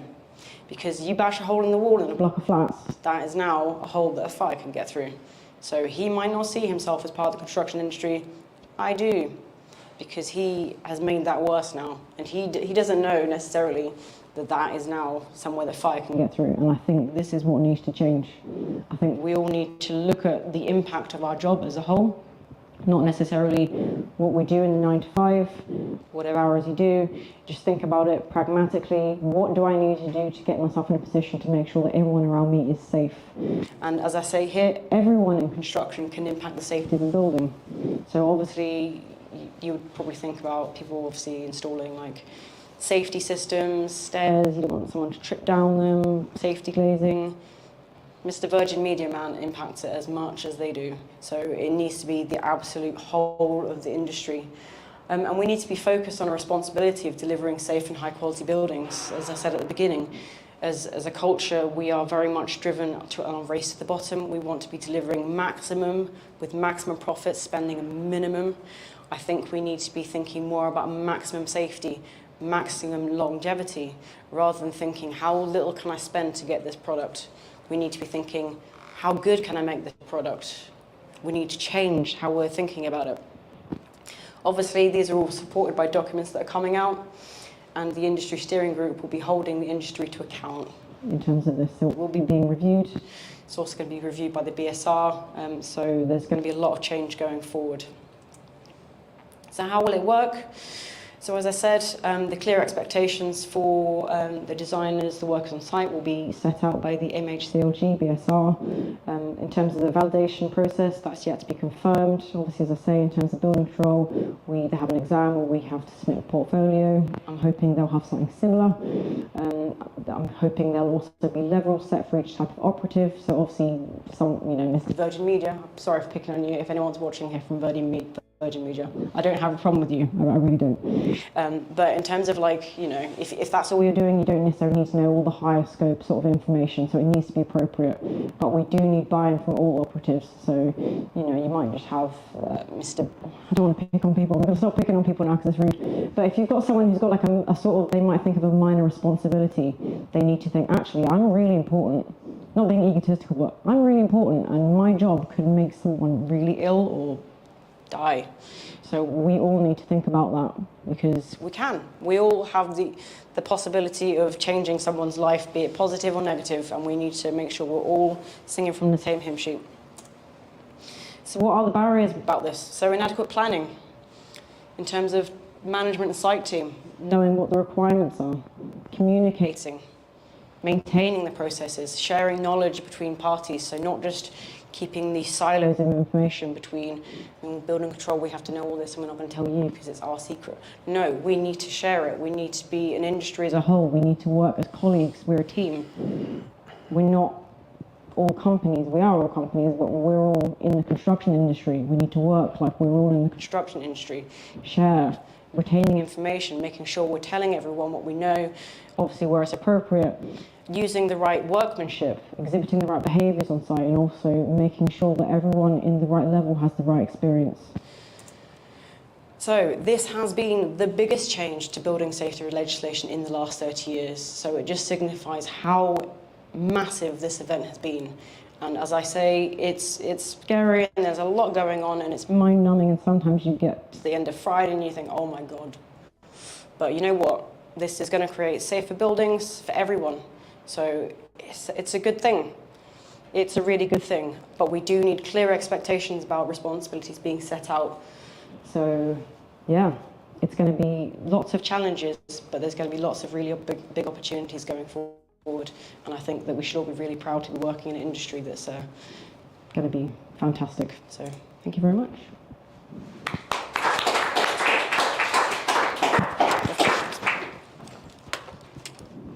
So we've got quite a few questions here for you, Excellent. Harry. The first one is, are we likely to see delays from the October gateways? I don't think we're going to have delays per se. I think it will still proceed, but whether there's any transitionary requirements put in place, that might be potentially what will be happening, potentially, but that'll be communicated as it goes forward, I assume. What about project delays? On an individual level, potentially. That's a hard one to answer, if I'm honest. That's a really hard one to answer. Okay. Can you clarify the difference between Gateway 1 and 2? That's probably before you had clarified it in your presentation, presumably. That's right. Do all developers need to be part of the new Home Ombudsman? I'm going to be completely honest with you. I am not entirely sure about the answer to that question, just purely because I've been looking at it mostly from a building control perspective, and also the information for the industry as a whole is really not very clear at the moment. So I'm afraid I don't have the answer to that. But if you send an email address to yourself, I can go away and research it and let you know if you want. Thank you very much. What is the situation with the BSR management and recruitment, given the guy heading it up has now left? I was not privy to that information, so I do not know. I do know they are still actively recruiting. I received an email myself not that long ago. So there is definitely someone still doing it for all levels. I sent me the link to all the levels, so it's still going on as far as I'm aware. Why is competency taking so long to be proved? Some of these roles are not for a couple of years. I think it's probably because it's such a vast scope, and obviously there's so many different levels of personnel working in the industry. It's not black and white. It's really hard to work out exactly what is reasonable for each level of person to know. And also they're very vastly complicated roles. They're not something that you can sort of condense into a small booklet or something. It's like they're very, very big, and I think to be able to review the entire process of each role is going to take a very long time. So I think it's going to be probably beyond 2024 before things are set properly out, if I'm honest. But I couldn't answer that because again I'm not privy to that information, but I do think there's a lot of information. If building control have signed off a home and in a few years that proves to be a fault caused by incompetent work, is the contractor still liable if BC signed it off? In a nutshell, it would probably depend on what was seen on site. So, as I've said before, we're not clerk of works, we don't see everything on site. If we've obviously seen it and we've not brought it to your attention, then potentially that could be something you could hold against building control. However, there is a little disclaimer on the final certificate saying that although this is reasonable proof this is compliant, it does not fully comply. No, let me rephrase that because that sounds awful. It is not proof that this completely complies with the building regs. I'll probably rephrase that so badly because I'm overthinking it and I don't want to make it sound bad. But so the onus has always been on the contractor and on the designer to comply with building regs. It's never ever been on building control to prove that it complies. So in a nutshell, if we've seen it and we haven't raised it with you, potentially yes. However, if they haven't seen it, it's on your contractor. Last question, how important will ethics be, or is it all about process because of the bad ethics which have been seen in the Grenfell inquiry? I mean, ethics hasn't really come into the competence reviews I've seen so far, but I know that I think there's been a debate around whether chartership's going to be important still, but I do think that obviously when you are chartering or you've got an architect or an engineer who's going through the chartering process, that sort of works out the ethics part of that. I think the competence tests are more working out whether the person you've got has got the right level of experience and knowledge to work on that job rather than the ethics. So I would say probably just look for someone who's got an all-round experience and they're hopefully chartered, and that should clarify that one for you. Thank you. Thank you very much. Any questions from the room? I was just going to ask, you mentioned about potentially detailed, kind of more standardised sort of projects, secure sector and those sorts of obviously test details. Do you think that will, like, downsides, that will be like slowing up or limitation of like innovation on projects? Yes, I completely agree. I mean, when I had my first meeting with them, and they were very much like, this needs to look almost identical to the diagram in 9999, I was like, well, where do we get design? Where do we get innovation, as you say? In my head, I suddenly thought we're just going to have loads of square buildings that all look identical. As I say, that is something that we're just going to have to sort of suck it and see, for want of a better phrase. Time is only going to tell what that looks like. I get the feeling it's going to come in quite heavy, and I don't know if that will sort of like not peter out and become like lenient, obviously, but I don't know if it might, come to a level of where they get to know what is reasonable and what does work, because at the moment, obviously, they've got probably limited experience on what they're doing, for want of a better phrase. So they are very much going by the guidance books and going, right, this has to look just like this, but I'm hoping that as time goes on, they'll learn what works, and they'll obviously take into account fire engineers and other reputable people in the industry, and hopefully we won't lose innovation in design, because that is one of my concerns as well. Anyone else? Something at the back. Will we find that there's a trade-off between having the building completely compliant and correct and sustainability?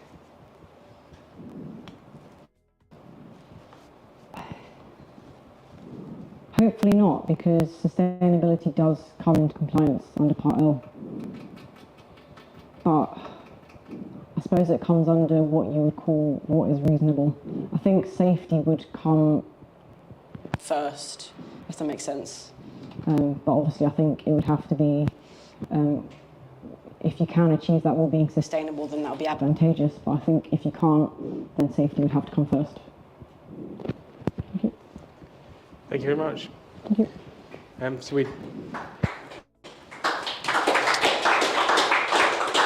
So we now move from Carrie Good to Lee Good Enough. So over to you, Lee. That's it. It's connecting. Can I just pull it out. Thanks. just...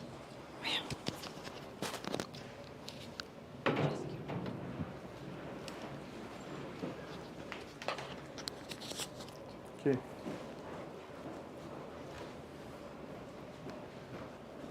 Have you got an HDMI or? I've got both actually. HDMI. That's with them. Yeah.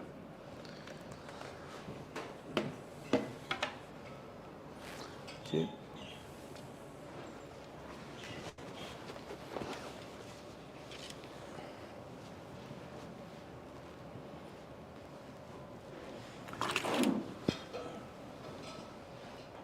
Well, good afternoon all. My name is Lee Good Enough. I'm the Sales and Commercial Director at Sapphire. Here to talk about getting balconies right. So I'm going to cover these 7 points and then finish with questions and answers. So the residents' lives, main contractors' lives, and our lives, getting balconies wrong, the result of not getting balconies right is unthinkable. The best case is very, very expensive. Think of getting something wrong over, say, 200 balconies and having to do remedial works post-contract when the building is occupied. Think of the costs of using abseilers. It's very expensive. So is it right to say that we're just filling out or complying with the ISO standard? Is it right to think that we are filling in builder's profile once a year? Is it right just to say we're ticking boxes? It's absolutely not. So what we did as Sapphire, we got a product liability lawyer into our premises along with a PR agency. And we sat down with our management team and others across the business and played out a mock scenario. A mock scenario was a breaking news story of the worst case happening. And as that news comes in, we realize it's one of our balconies. It's our responsibility. And you find out it's on X project and it's on a certain block and the horror hits you. Yes, it's ours. So then we drill down and we find out who made that part. Which day was it made on? Was it on a Friday, say, when someone left early? Was the person making it competent? Was it signed off? What was the root cause? Will it happen again? So from that information, we reversed engineered the whole process to make sure that worst case never happens. So getting balconies right is to go over and beyond the regulations, over and beyond the standards. So a client told us that, and that's what we're seeking to do. So in quality control of processes, in the competency of those designing, and in the competency of those building balconies, we've got to get balconies right. So we spent a lot of management time, put in IT systems, assigned resources, brought in specialist consultants, and this resulted in us going over and beyond regulations to ensure everyone involved in our balconies has the necessary skills, the knowledge, the experience, the qualifications to perform their specific roles effectively and safely.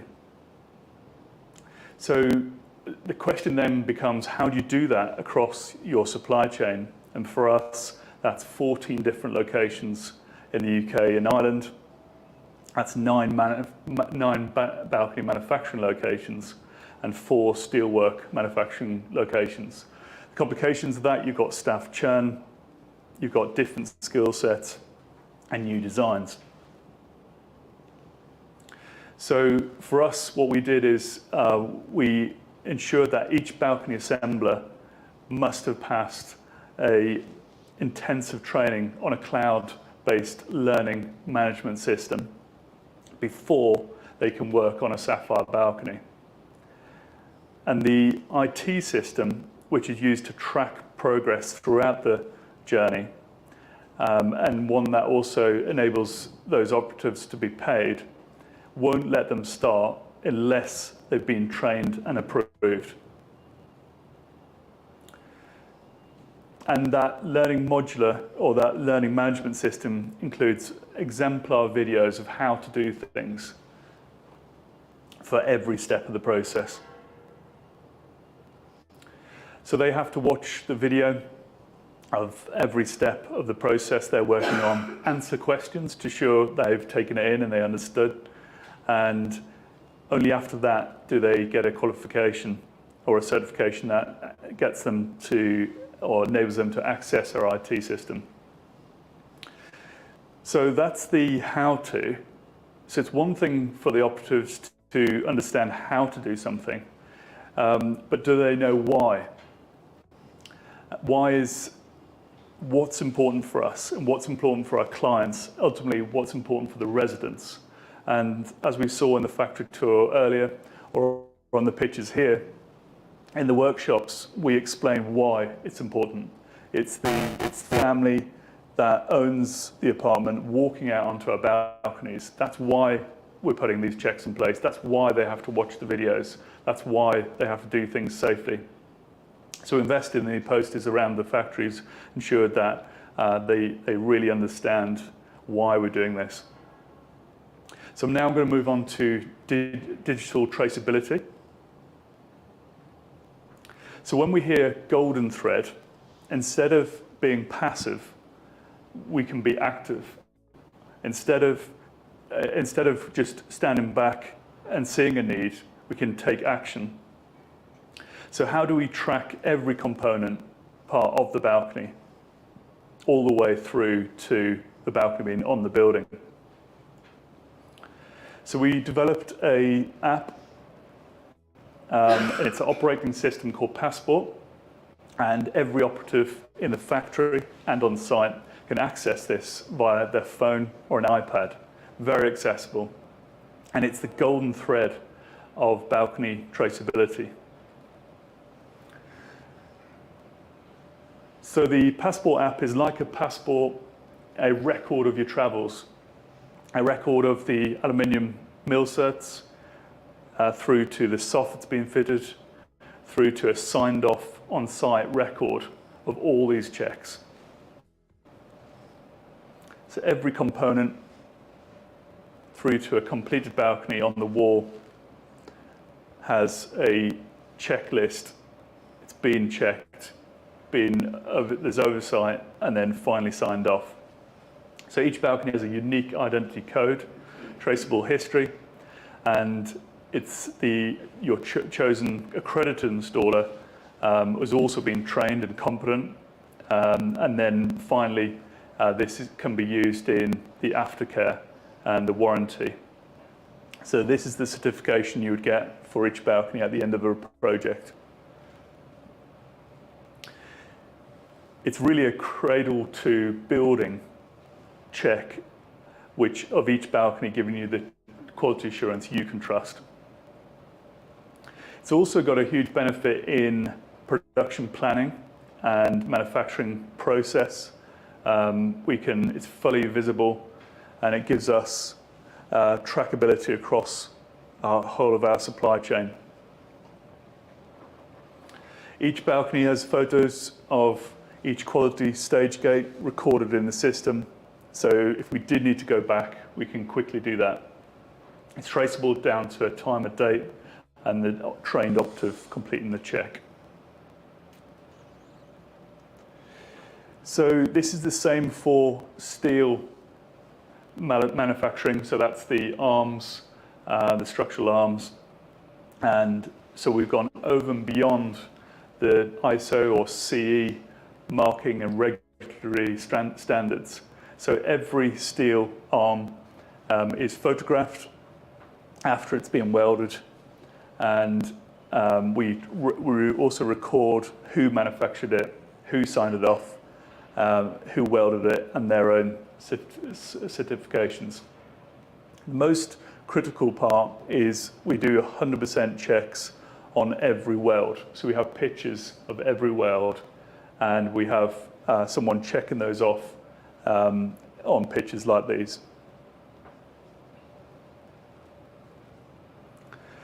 So we've gone through the problem, the solution direction, training, digital traceability. Now I'm going to speak about the people behind the system. Really believe that's really important. So safety in manufacturing plants, safety on site, safety in our homes starts with people, seeing a need and solving it. And we're really proud at Sapphire because behind the IT platforms, behind these checks, it's only been possible with people that are passionate about getting this right. It really starts with people like our management in red. We've got Evan and Luke here. They're our co-MDs. Our Chief Technology Officer, also on the board, Warren, saying we're going to go over and beyond. Yes, it affects the bottom line. Yes, it's going to cost more, but we believe it's the right thing to do. That's where it starts, and we're really happy to have management and executives that believe and see the construction industry that critical. These guys have been around, been on site, seen accidents happen, been responsible for a large business for a long amount of time, and believe this is the right thing to do. So also we have our IT team. I haven't identified those here. We've got about 3 strong in that team. And then quality. So quality team are the guys on the ground in green. Matt Core heads it up, and he's got another 3 guys behind him. And they're the team on the ground. They go to site. They're giving support to main contractors, developers. They're coming here to factories like this. And when the checks have been done,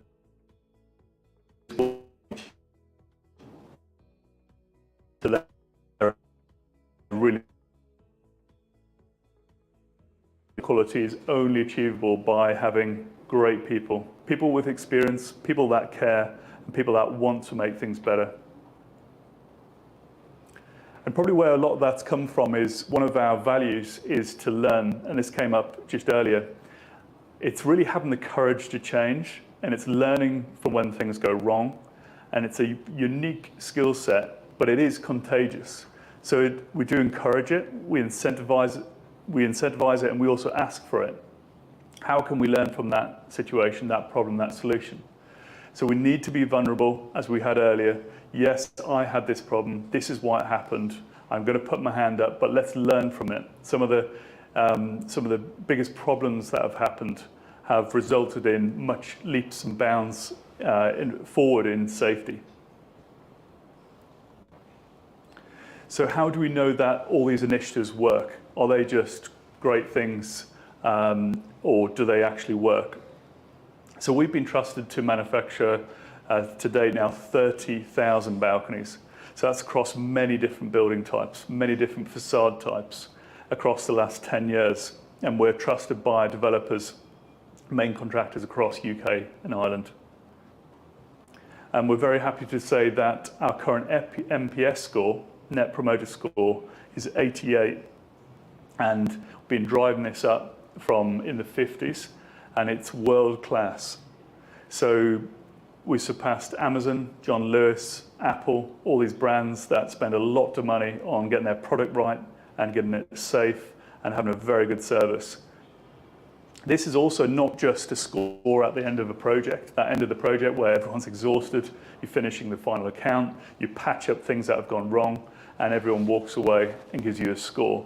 This is taken up at every stage. We ensure that we make calls to our clients at regular stages throughout the project. So it is very onerous, and it's been very difficult to get this score, but we're very proud of it.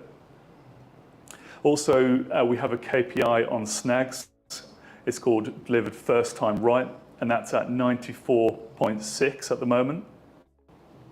Our NPS score internally So this is where all our staff score as a company to work for. Would you recommend us to a friend or a family?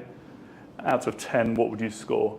And we're happy to say our score is 93. So it means most have said either a 9 or a 10. So what we believe is if we have happy staff, well-trained staff, staff that we care for and are safe, we'll have happy customers, safe customers. And it's really summed up by a client I met recently, a director of a large developer in London, and he said, I was showing him through our quality assurance system. He'd had problems with another company, and he said, you have the best quality assurance system in the industry. So to finish, there's nothing more harmful in Leicester, in London, in Dublin, and indeed the whole world than taking inaction when it comes to competency. My message is, if this resonates, spread the word about our system, replicate it, advance it. So at Sapphire, we've gone a long way, and we've got still a long way to go. But it's a journey, and we're well underway, and it's one we'll always be on. It's a journey that we can never say we've arrived. Thanks very much for listening.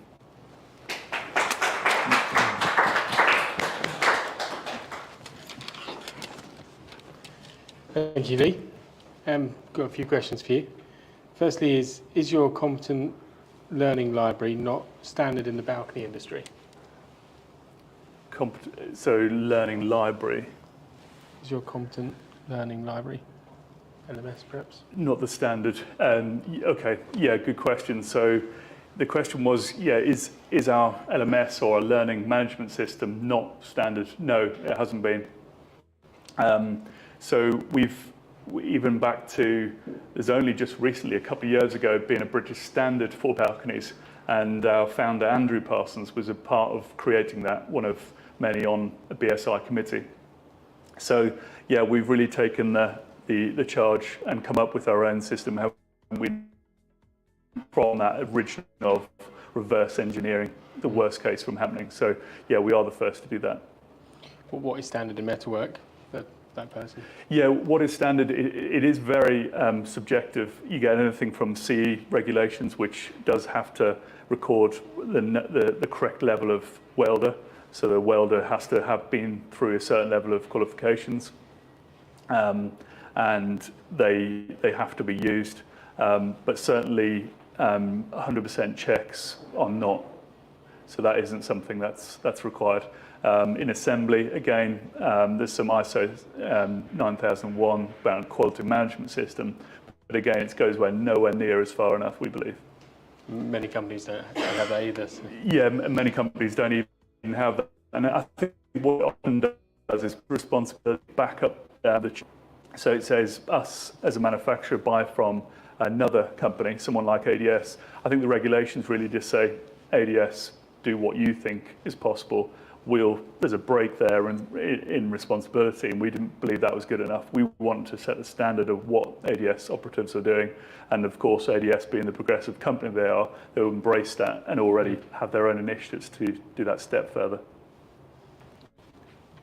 Probably another response for that question is if you're perhaps a developer and don't necessarily know what is happening, go and ask your supply chain. They should be able to easily tell you. Yeah.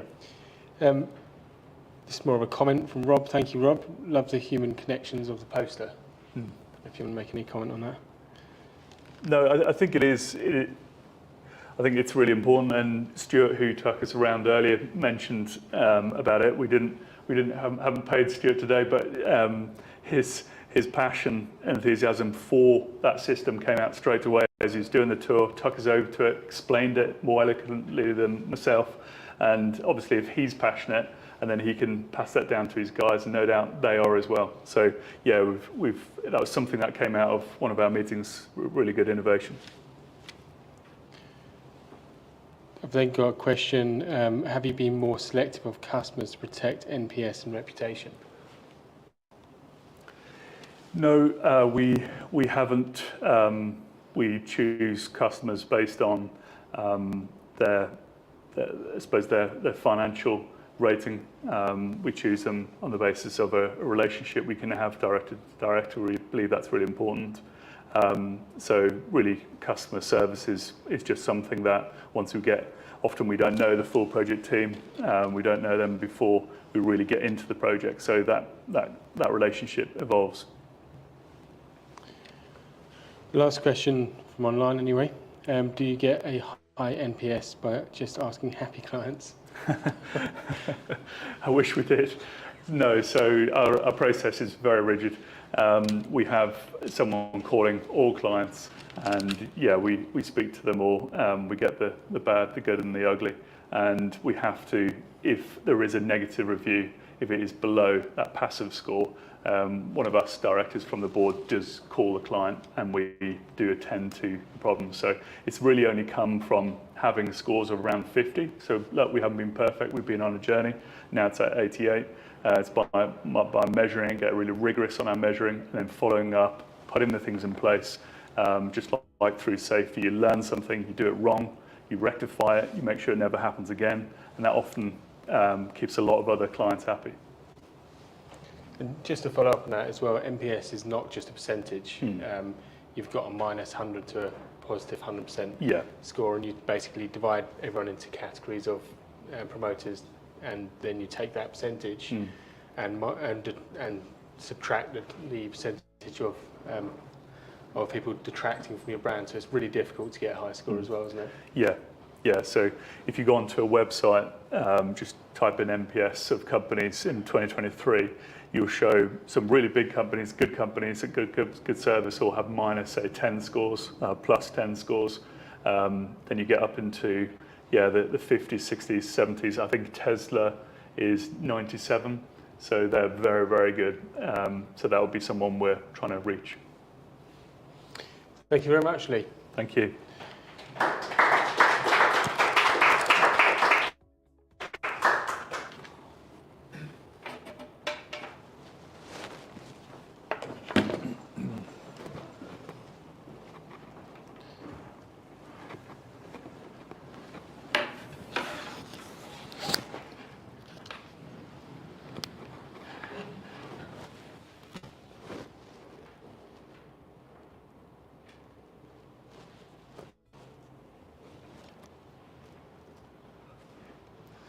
So we now move on to the next generation of balconies.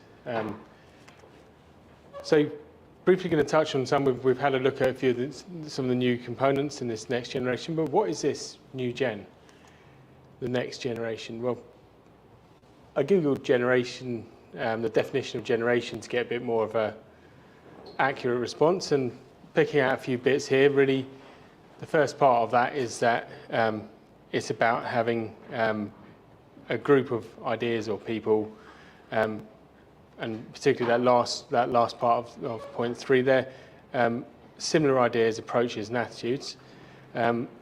Also looking at a natural descent from an older iteration. So what this is all about is a whole new iteration of balcony components and product features. So to understand what is changing, we need to understand what we currently are, and most of you may have seen this video before anyway. This talks through our process. So this particular project is one, a Berkeley scheme in Southall. You've got anchors being cast into metalwork, metal anchors being cast into the formwork, sorry. They come pre-assembled with a thermal break, templates for ease of setting out. Then you have an aluminium cassette balcony assembled off-site. Here you can see the sort of chassis in the 400mm, and then you've got the balcony balustrading. You've got the quality checks going on the passport system, which we've just looked at with Lee. You then have balconies in storage. We've got about 2,000 balconies across the UK and Ireland in storage at the moment. And when it comes to site, the balconies are then lifted up and onto the building.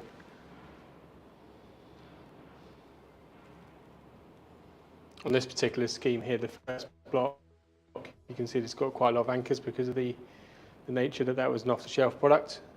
On on the subsequent blocks. You'll see in a second when the camera turns, there's a lot less anchors on there.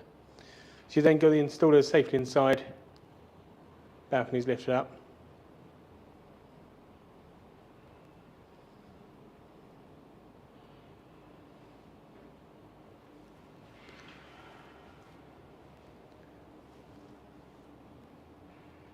So you can see there the balconies then lifted onto the building. The last connections to the building and the putting down the final deck boards is the only part of the process there.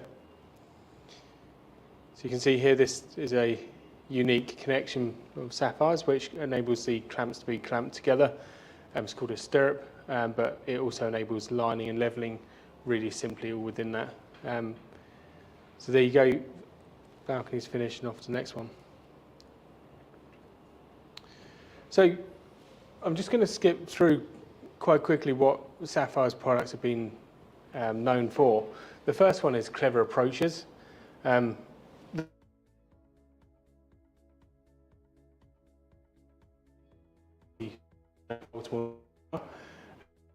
It had glass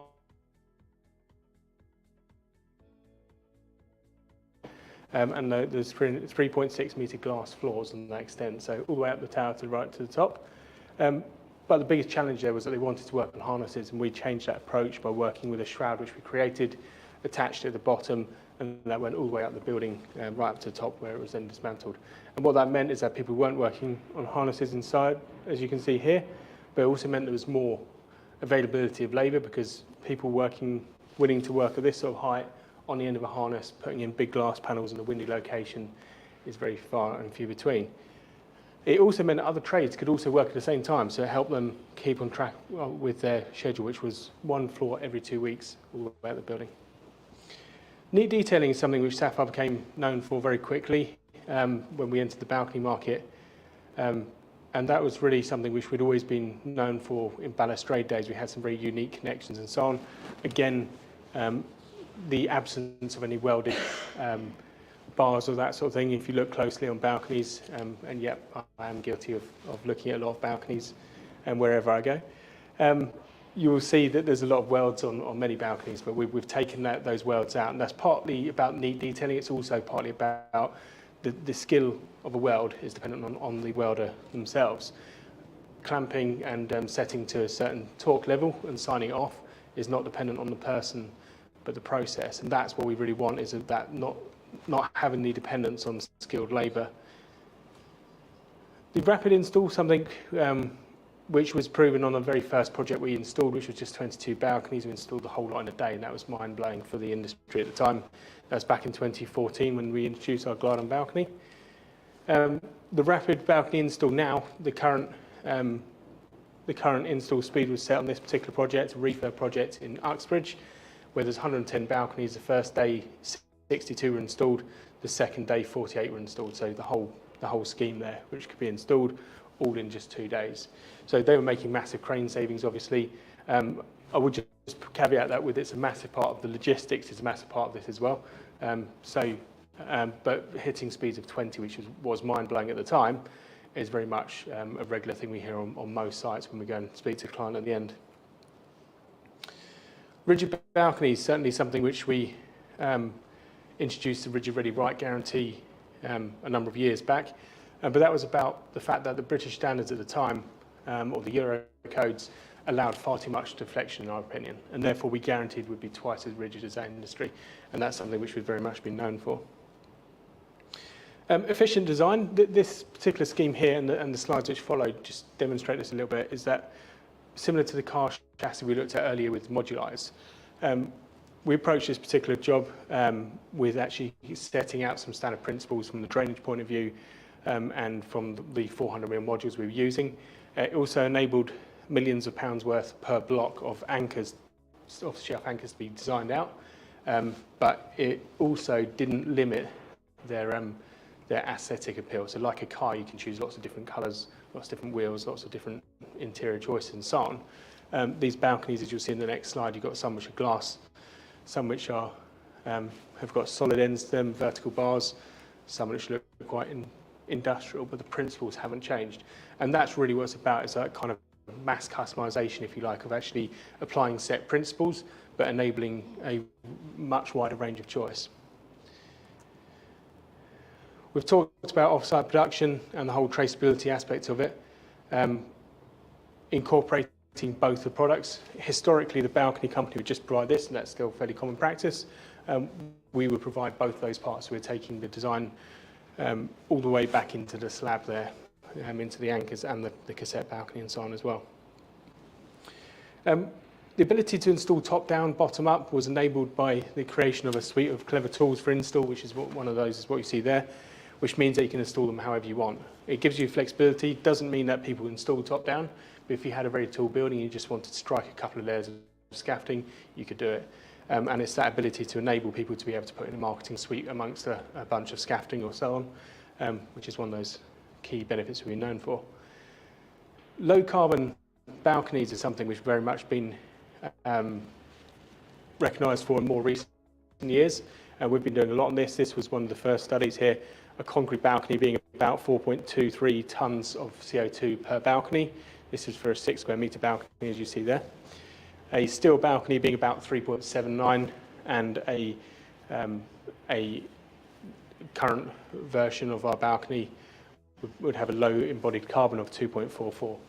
And we've been going through the EPD process and so on as well, and have got the most Stravka looked at earlier. But we'll move on to some of the other benefits. So last but certainly not least, having installers safely inside the building rather than underneath a live load of 2.5 tonnes of metal or more for a bigger balcony is absolutely imperative.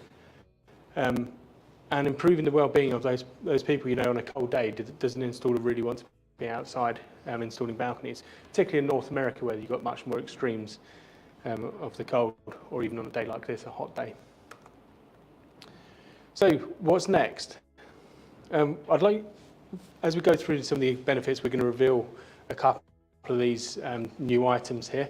I want you to think about this as a Formula E, if you like, process of the advances in technology, the speed, the various lightweight aspects to it, and everything being enabled by technology. And we'll come back to that in a second, but we're releasing a few of the ideas which we're showing you today.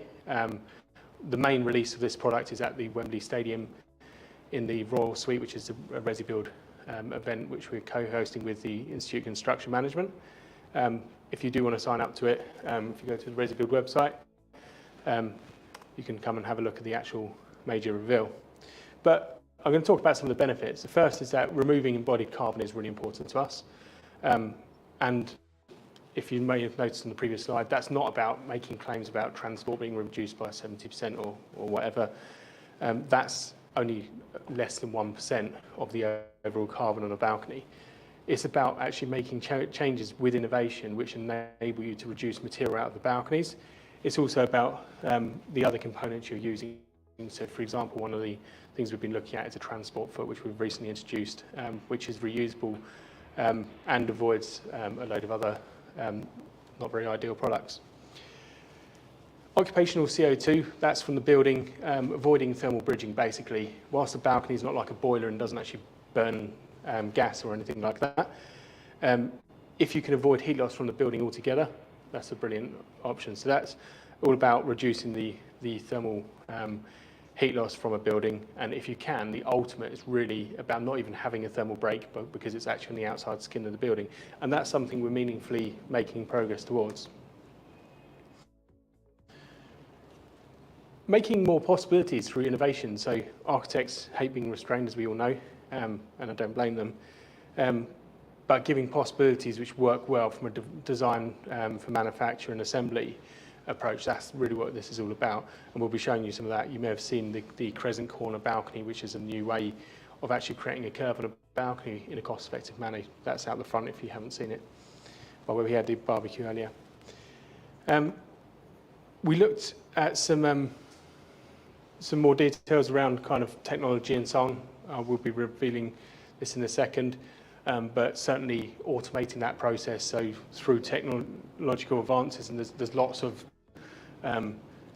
electronic stuff in our R&D test lab at Reading at the moment, which has been trialled and tested, and various other things being put together to make the whole process a lot more automated.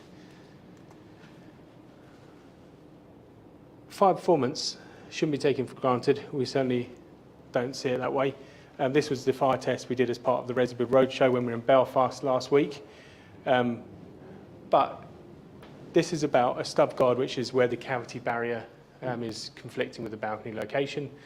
I was quite interested to see that the actual fire stop around our balcony outperformed the cavity barrier itself. Both were very much a pass. But if we can avoid that conflict altogether, if we can stop balconies penetrating all the way back to the slab, that's an even better optimal outcome. And this is one of the things which our new generation of products is taking us towards. So really, it's about low carbon through technology. It's about more possibilities through innovation. It's about safety through automation. It's about fire performance through simplicity of detailing. So, Dom, I wondered whether you wanted to come up and reveal these some of these new innovations one by one, so we can have a little look at these. So if we perhaps start off with the anchor. So this is our new low carbon anchor. This is a standing on its end. It would obviously be lying down. You're welcome to come and have a look at it a bit later on when we finish this round of products. But in essence, this is what we call our ACE anchor, and there's two parts to it really. One is that it's improved the thermal performance, but the second part is it's now a complete A1 product. Even though a thermal break is exempt from the fire requirements of it being a Class A product, this is an A1. It's not even an A2 S1D naught. It's even higher than that standard. Would you like to reveal the second one? You might perhaps need to lift it up so people can see it.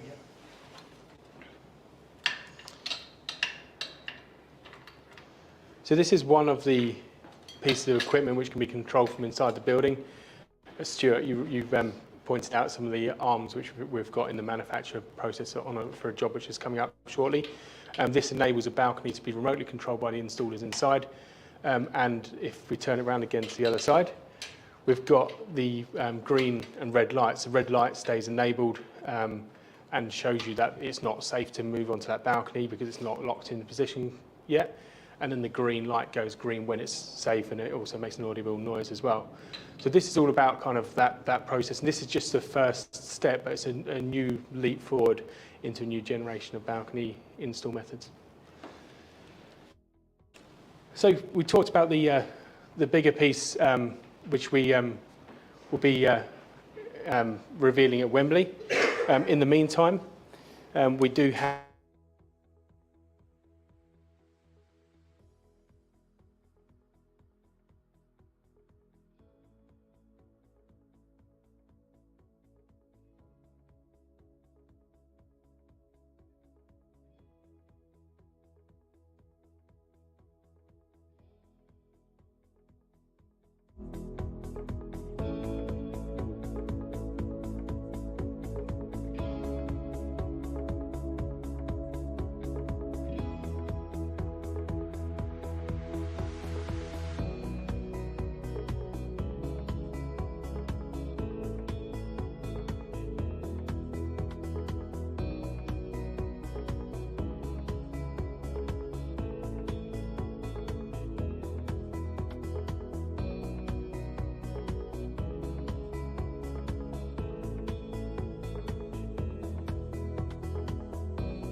sorry, they're actually for Lee, so that's good. We'll move on, unless anyone in this room has got any particular questions on the actual balcony presentation of the new next generation. So we'd like to welcome to the front now. Dom will be going through a panel chat about aluminium, and we're welcoming and rationalisation, and we'll be welcoming ADS as well to the conversation. So stay with us. We'll just be slightly rearranging things.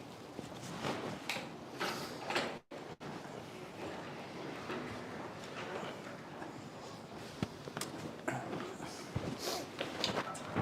guess we need to take some chairs.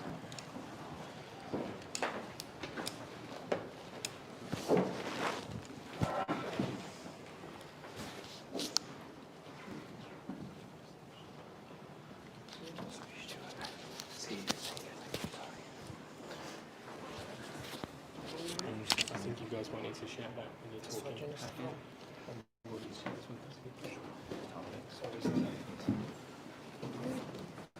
So good afternoon, I'm Dominic Smith, here on behalf of Resibuild as well. We'd like to welcome you to this brief chat we're going to have now about one of the industry's buzzwords, rationalisation.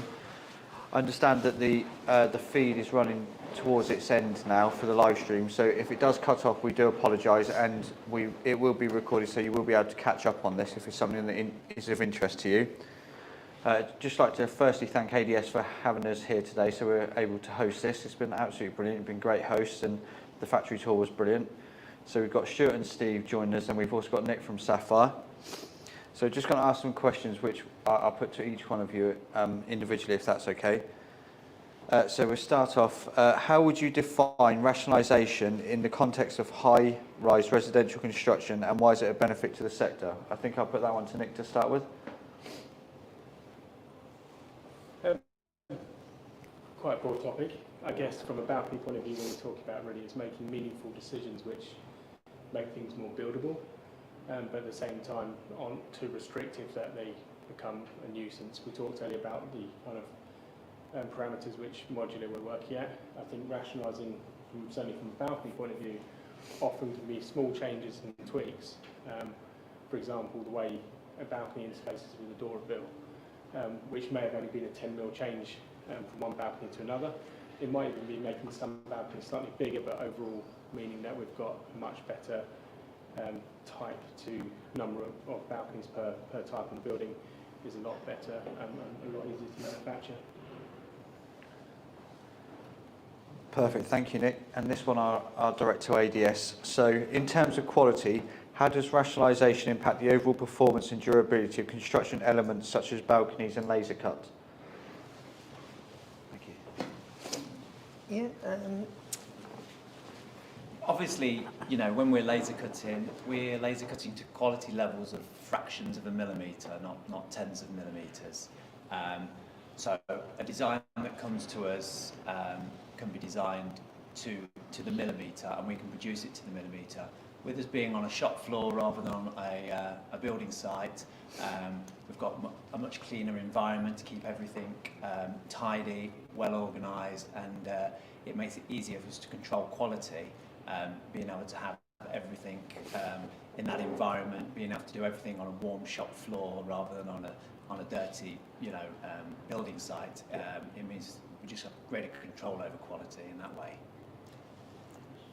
Yeah. Anything to add? No, I think you covered it. And even in the tour, you mentioned that you're improving your quality control department as well. Yeah. We've just currently invested in a new quality office. We've looking at kit, i.e.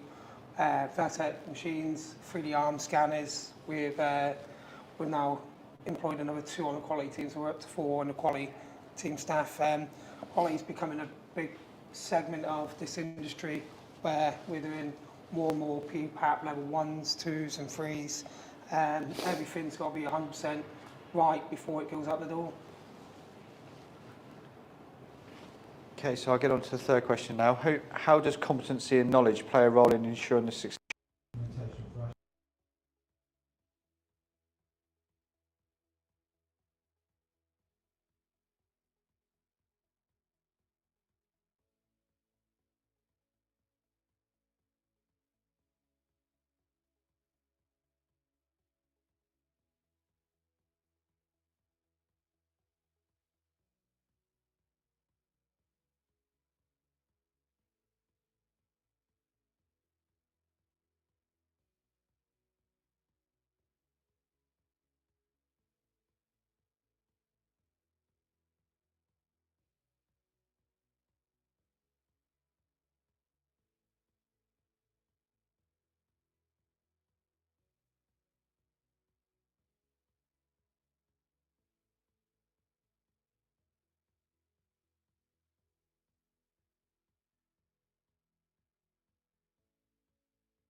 to see, they know things that are wrong before they even look at drawings. You know, we have 3D drawings of everything supplied to us, so we can check everything at every stage. But the staff that are doing it do this job day in, day out. If we have a turnaround of staff, then there are still experienced staff to train the new staff up. So it's all about keeping that knowledge, keeping it consistent, and working through the projects. That's really key for us. Obviously, Steve's mentioned our assembly team. When we started building balconies 7-8 years ago, we still have the same staff here to work for us now. Yeah. So obviously we are touching on earlier on about various types of balcony. Obviously you've got a more standard type, common type. It's very easy to control quality because you've got the same balcony 100 times over. But when you have 50, 60 different types and you've got different apertures, you've got glass, vertical bar, there's a lot of different things, and you don't just get those projects all the time. They might be 2-3 years apart. So it's very, very important that we sustain our team and keep our team here and keep improving. If I just add to that, you mentioned as you did the tour that you're a gold quality partner for Sapphire, and that is very much about quality and competency. In essence, the 3-stage tier we take the approach of from a quality point of view is a lot of scrutiny of new suppliers. The less faults which are found during the early months of that relationship, then you start moving up the tier, and obviously the opposite way if there's more faults starting to be found again. But that's very much about improving competency of the people working with balconies, the quality checking process and so on. Yeah, so it is quite the Sapphire award scheme is bronze, silver, gold, but if you have snags on site, you don't just go back to silver, you go all the way back to bronze. Which, to be honest, I believe is quite a good way of working. So it keeps you on your toes. You've got to maintain the standard, and the quality's got to be there. And like I said, we touch on the poster picture again. That's when if we have anybody new in, this is a big thing. The ADS is a part of the induction, along with the training plan that's provided by Sapphire. That's lovely.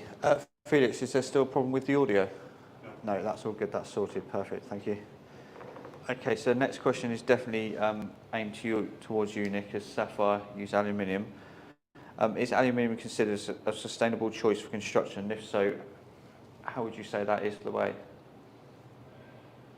Great question, and I'm sure ADS would have a take on this as well. But certainly I showed a slide just a few minutes ago about aluminium. In essence, if you were to look at a cube of aluminium, if you like, or a ton of aluminium, it might seem on the surface, if it's measured in the virgin material and so on, as a bad product. But the thing is that when you start putting that into a balcony, if you've got a concrete balcony, the concrete balcony is completely solid, and the aluminium would really be 0% of recycled content. I think where it becomes truly circular is when you then start looking at the process. And one of the things we've been looking at is we've got very stringent quality levels. That does mean that if a bar is slightly scratched, we don't try and wing it and get it onto the building. We'd be picking that up, that would be taken away. If it wasn't recoated, we'd be actually taking that bar back. And we've just started this circular economy trial at the moment where we're actually sending back our own materials to be melted down and actually reused in our own extrusions. And recycled aluminium is far less of a footprint than virgin products, but it can also be endlessly done. And if that's our own products, we also know what the traceability is on those. So that's really what my thought is on it. But yes, certainly aluminium is very easily recycled. We're looking very much into the recycled content, but at the moment there's very much in the industry a shortage of recycled aluminium content, and that's not about limitation of options and routes. That's purely because of the demand on it, really. And even if you can find people which will promise you 70% recycled content, the amount of companies which can prove that to you are very minuscule at the moment. Any thoughts, Nick? Yeah, it's Yeah, I mean, not really also on obviously if you build a solid concrete block, if there's a problem with that, you've lost the entire concrete block.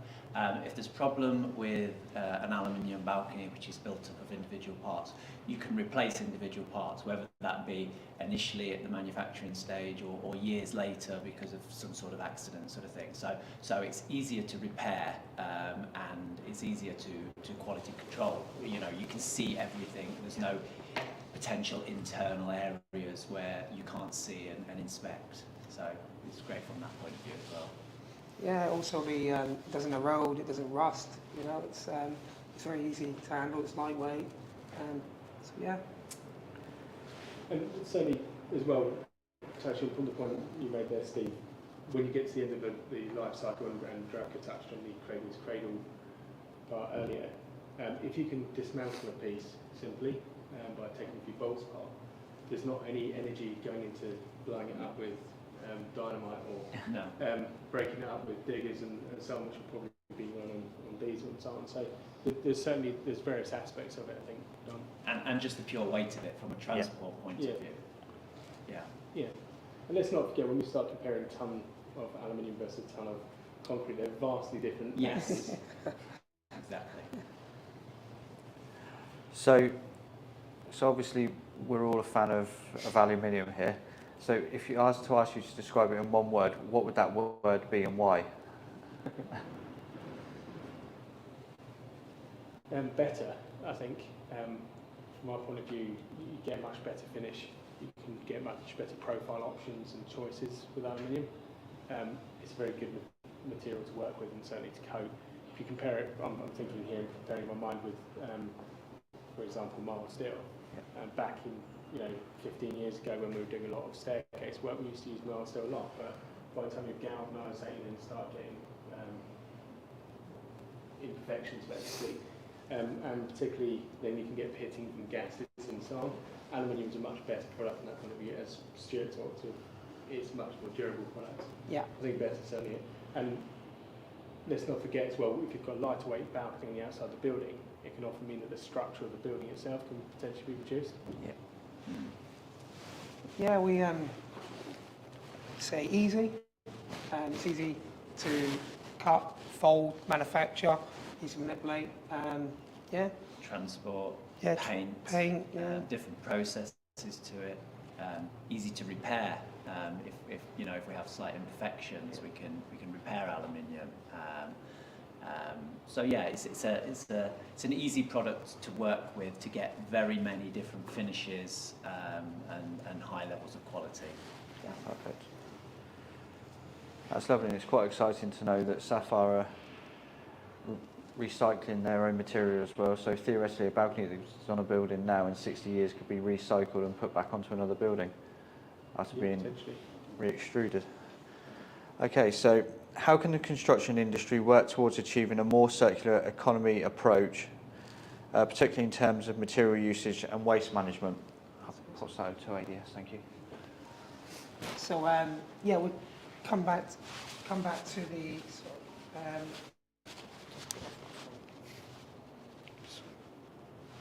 sorry, let's go off my pocket.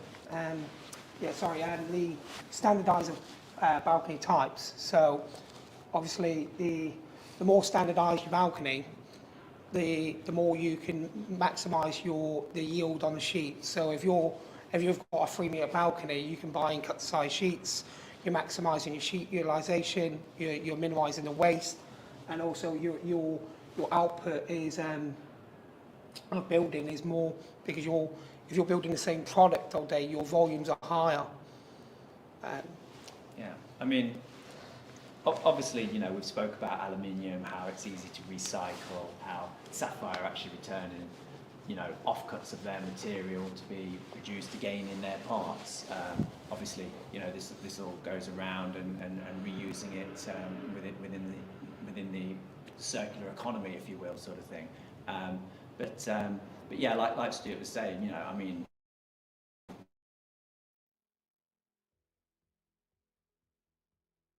even recycling has an energy cost to it. So if you can produce no waste to start with, that is by far the best way of doing it.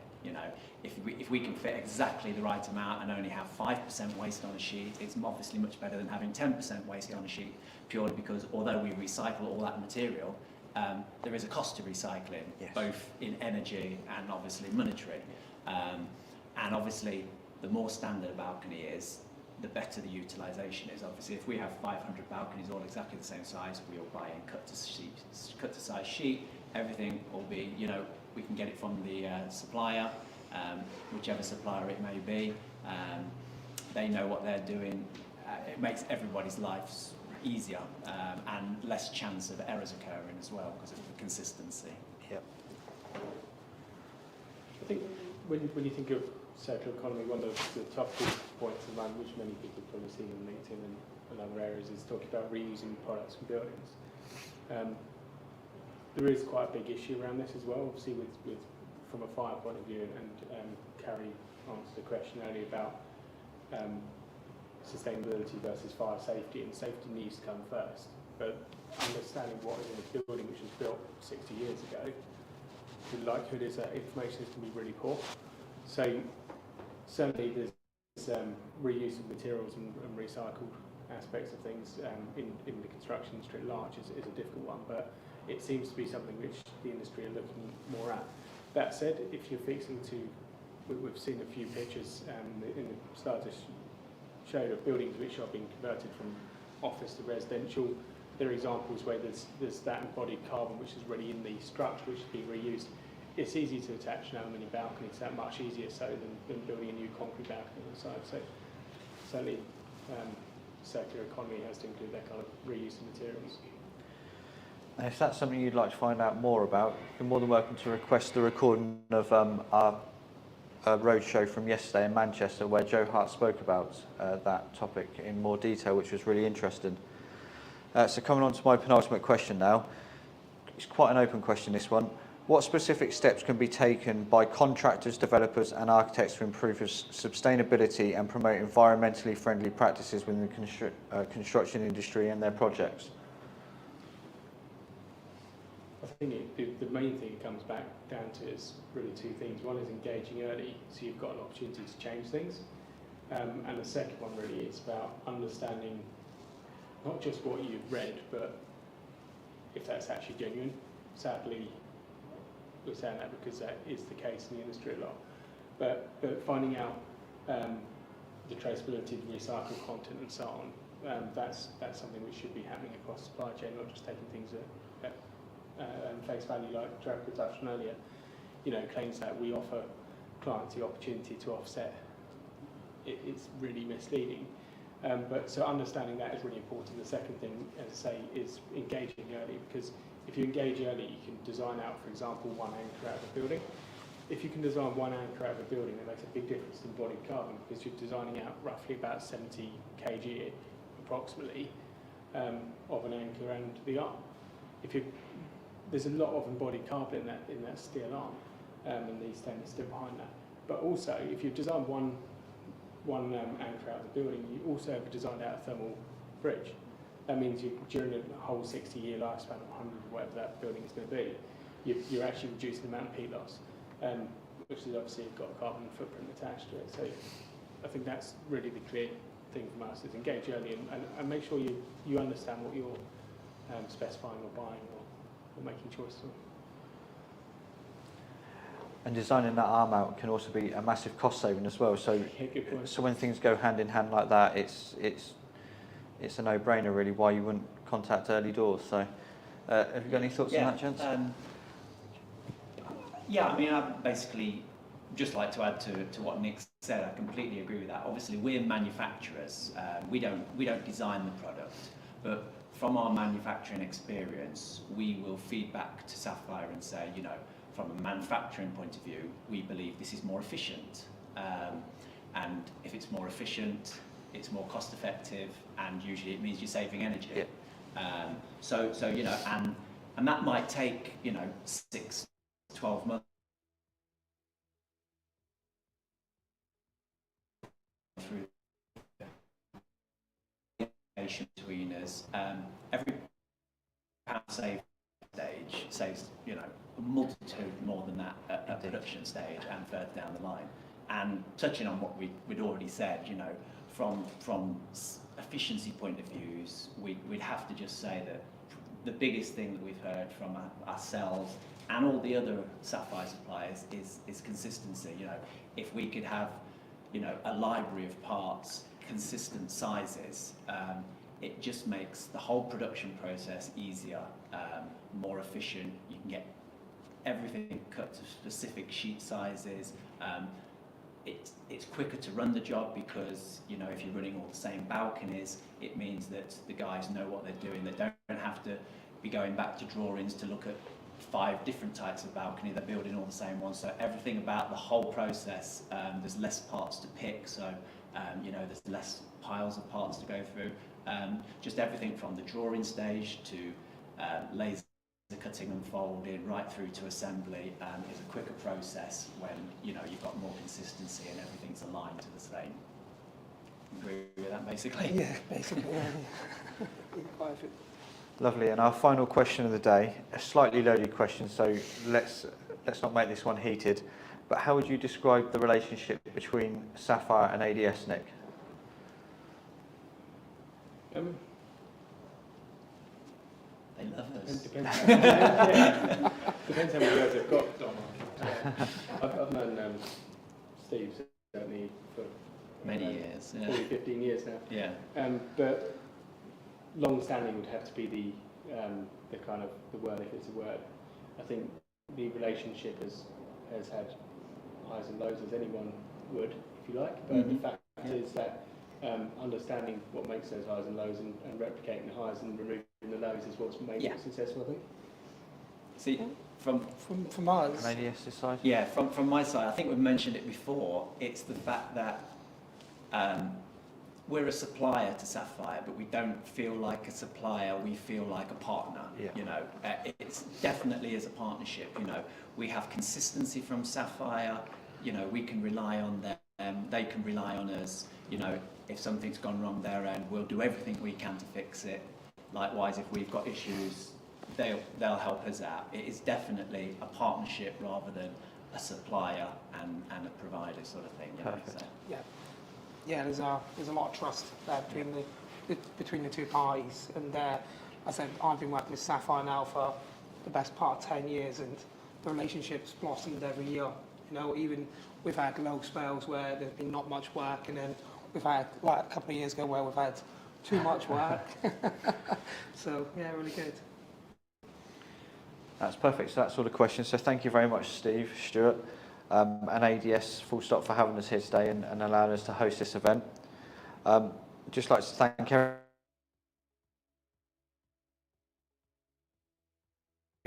Troubles getting here with the roads and the M1 having the closure, but thank you for sticking with us and everyone on the live stream as well today. On behalf of Resibuild, I'd like to thank you all, and this will conclude our European Roadshow. It's been an amazing few weeks touring, where we started at our headquarters in Reading. We jetted off over to Dublin and Belfast for the fire test. We went on to Manchester yesterday, and today was Leicester. And so it's goodbye from Leicester today, and hello shortly to North America, which is the second stage of our road trip. So we'd love it all if you could join us there. And finally, later on in the year, in October, where we'll be having our flagship event at the Royal Suite at Wembley. So thank you all very much for joining us today. Thank you. Thanks so much.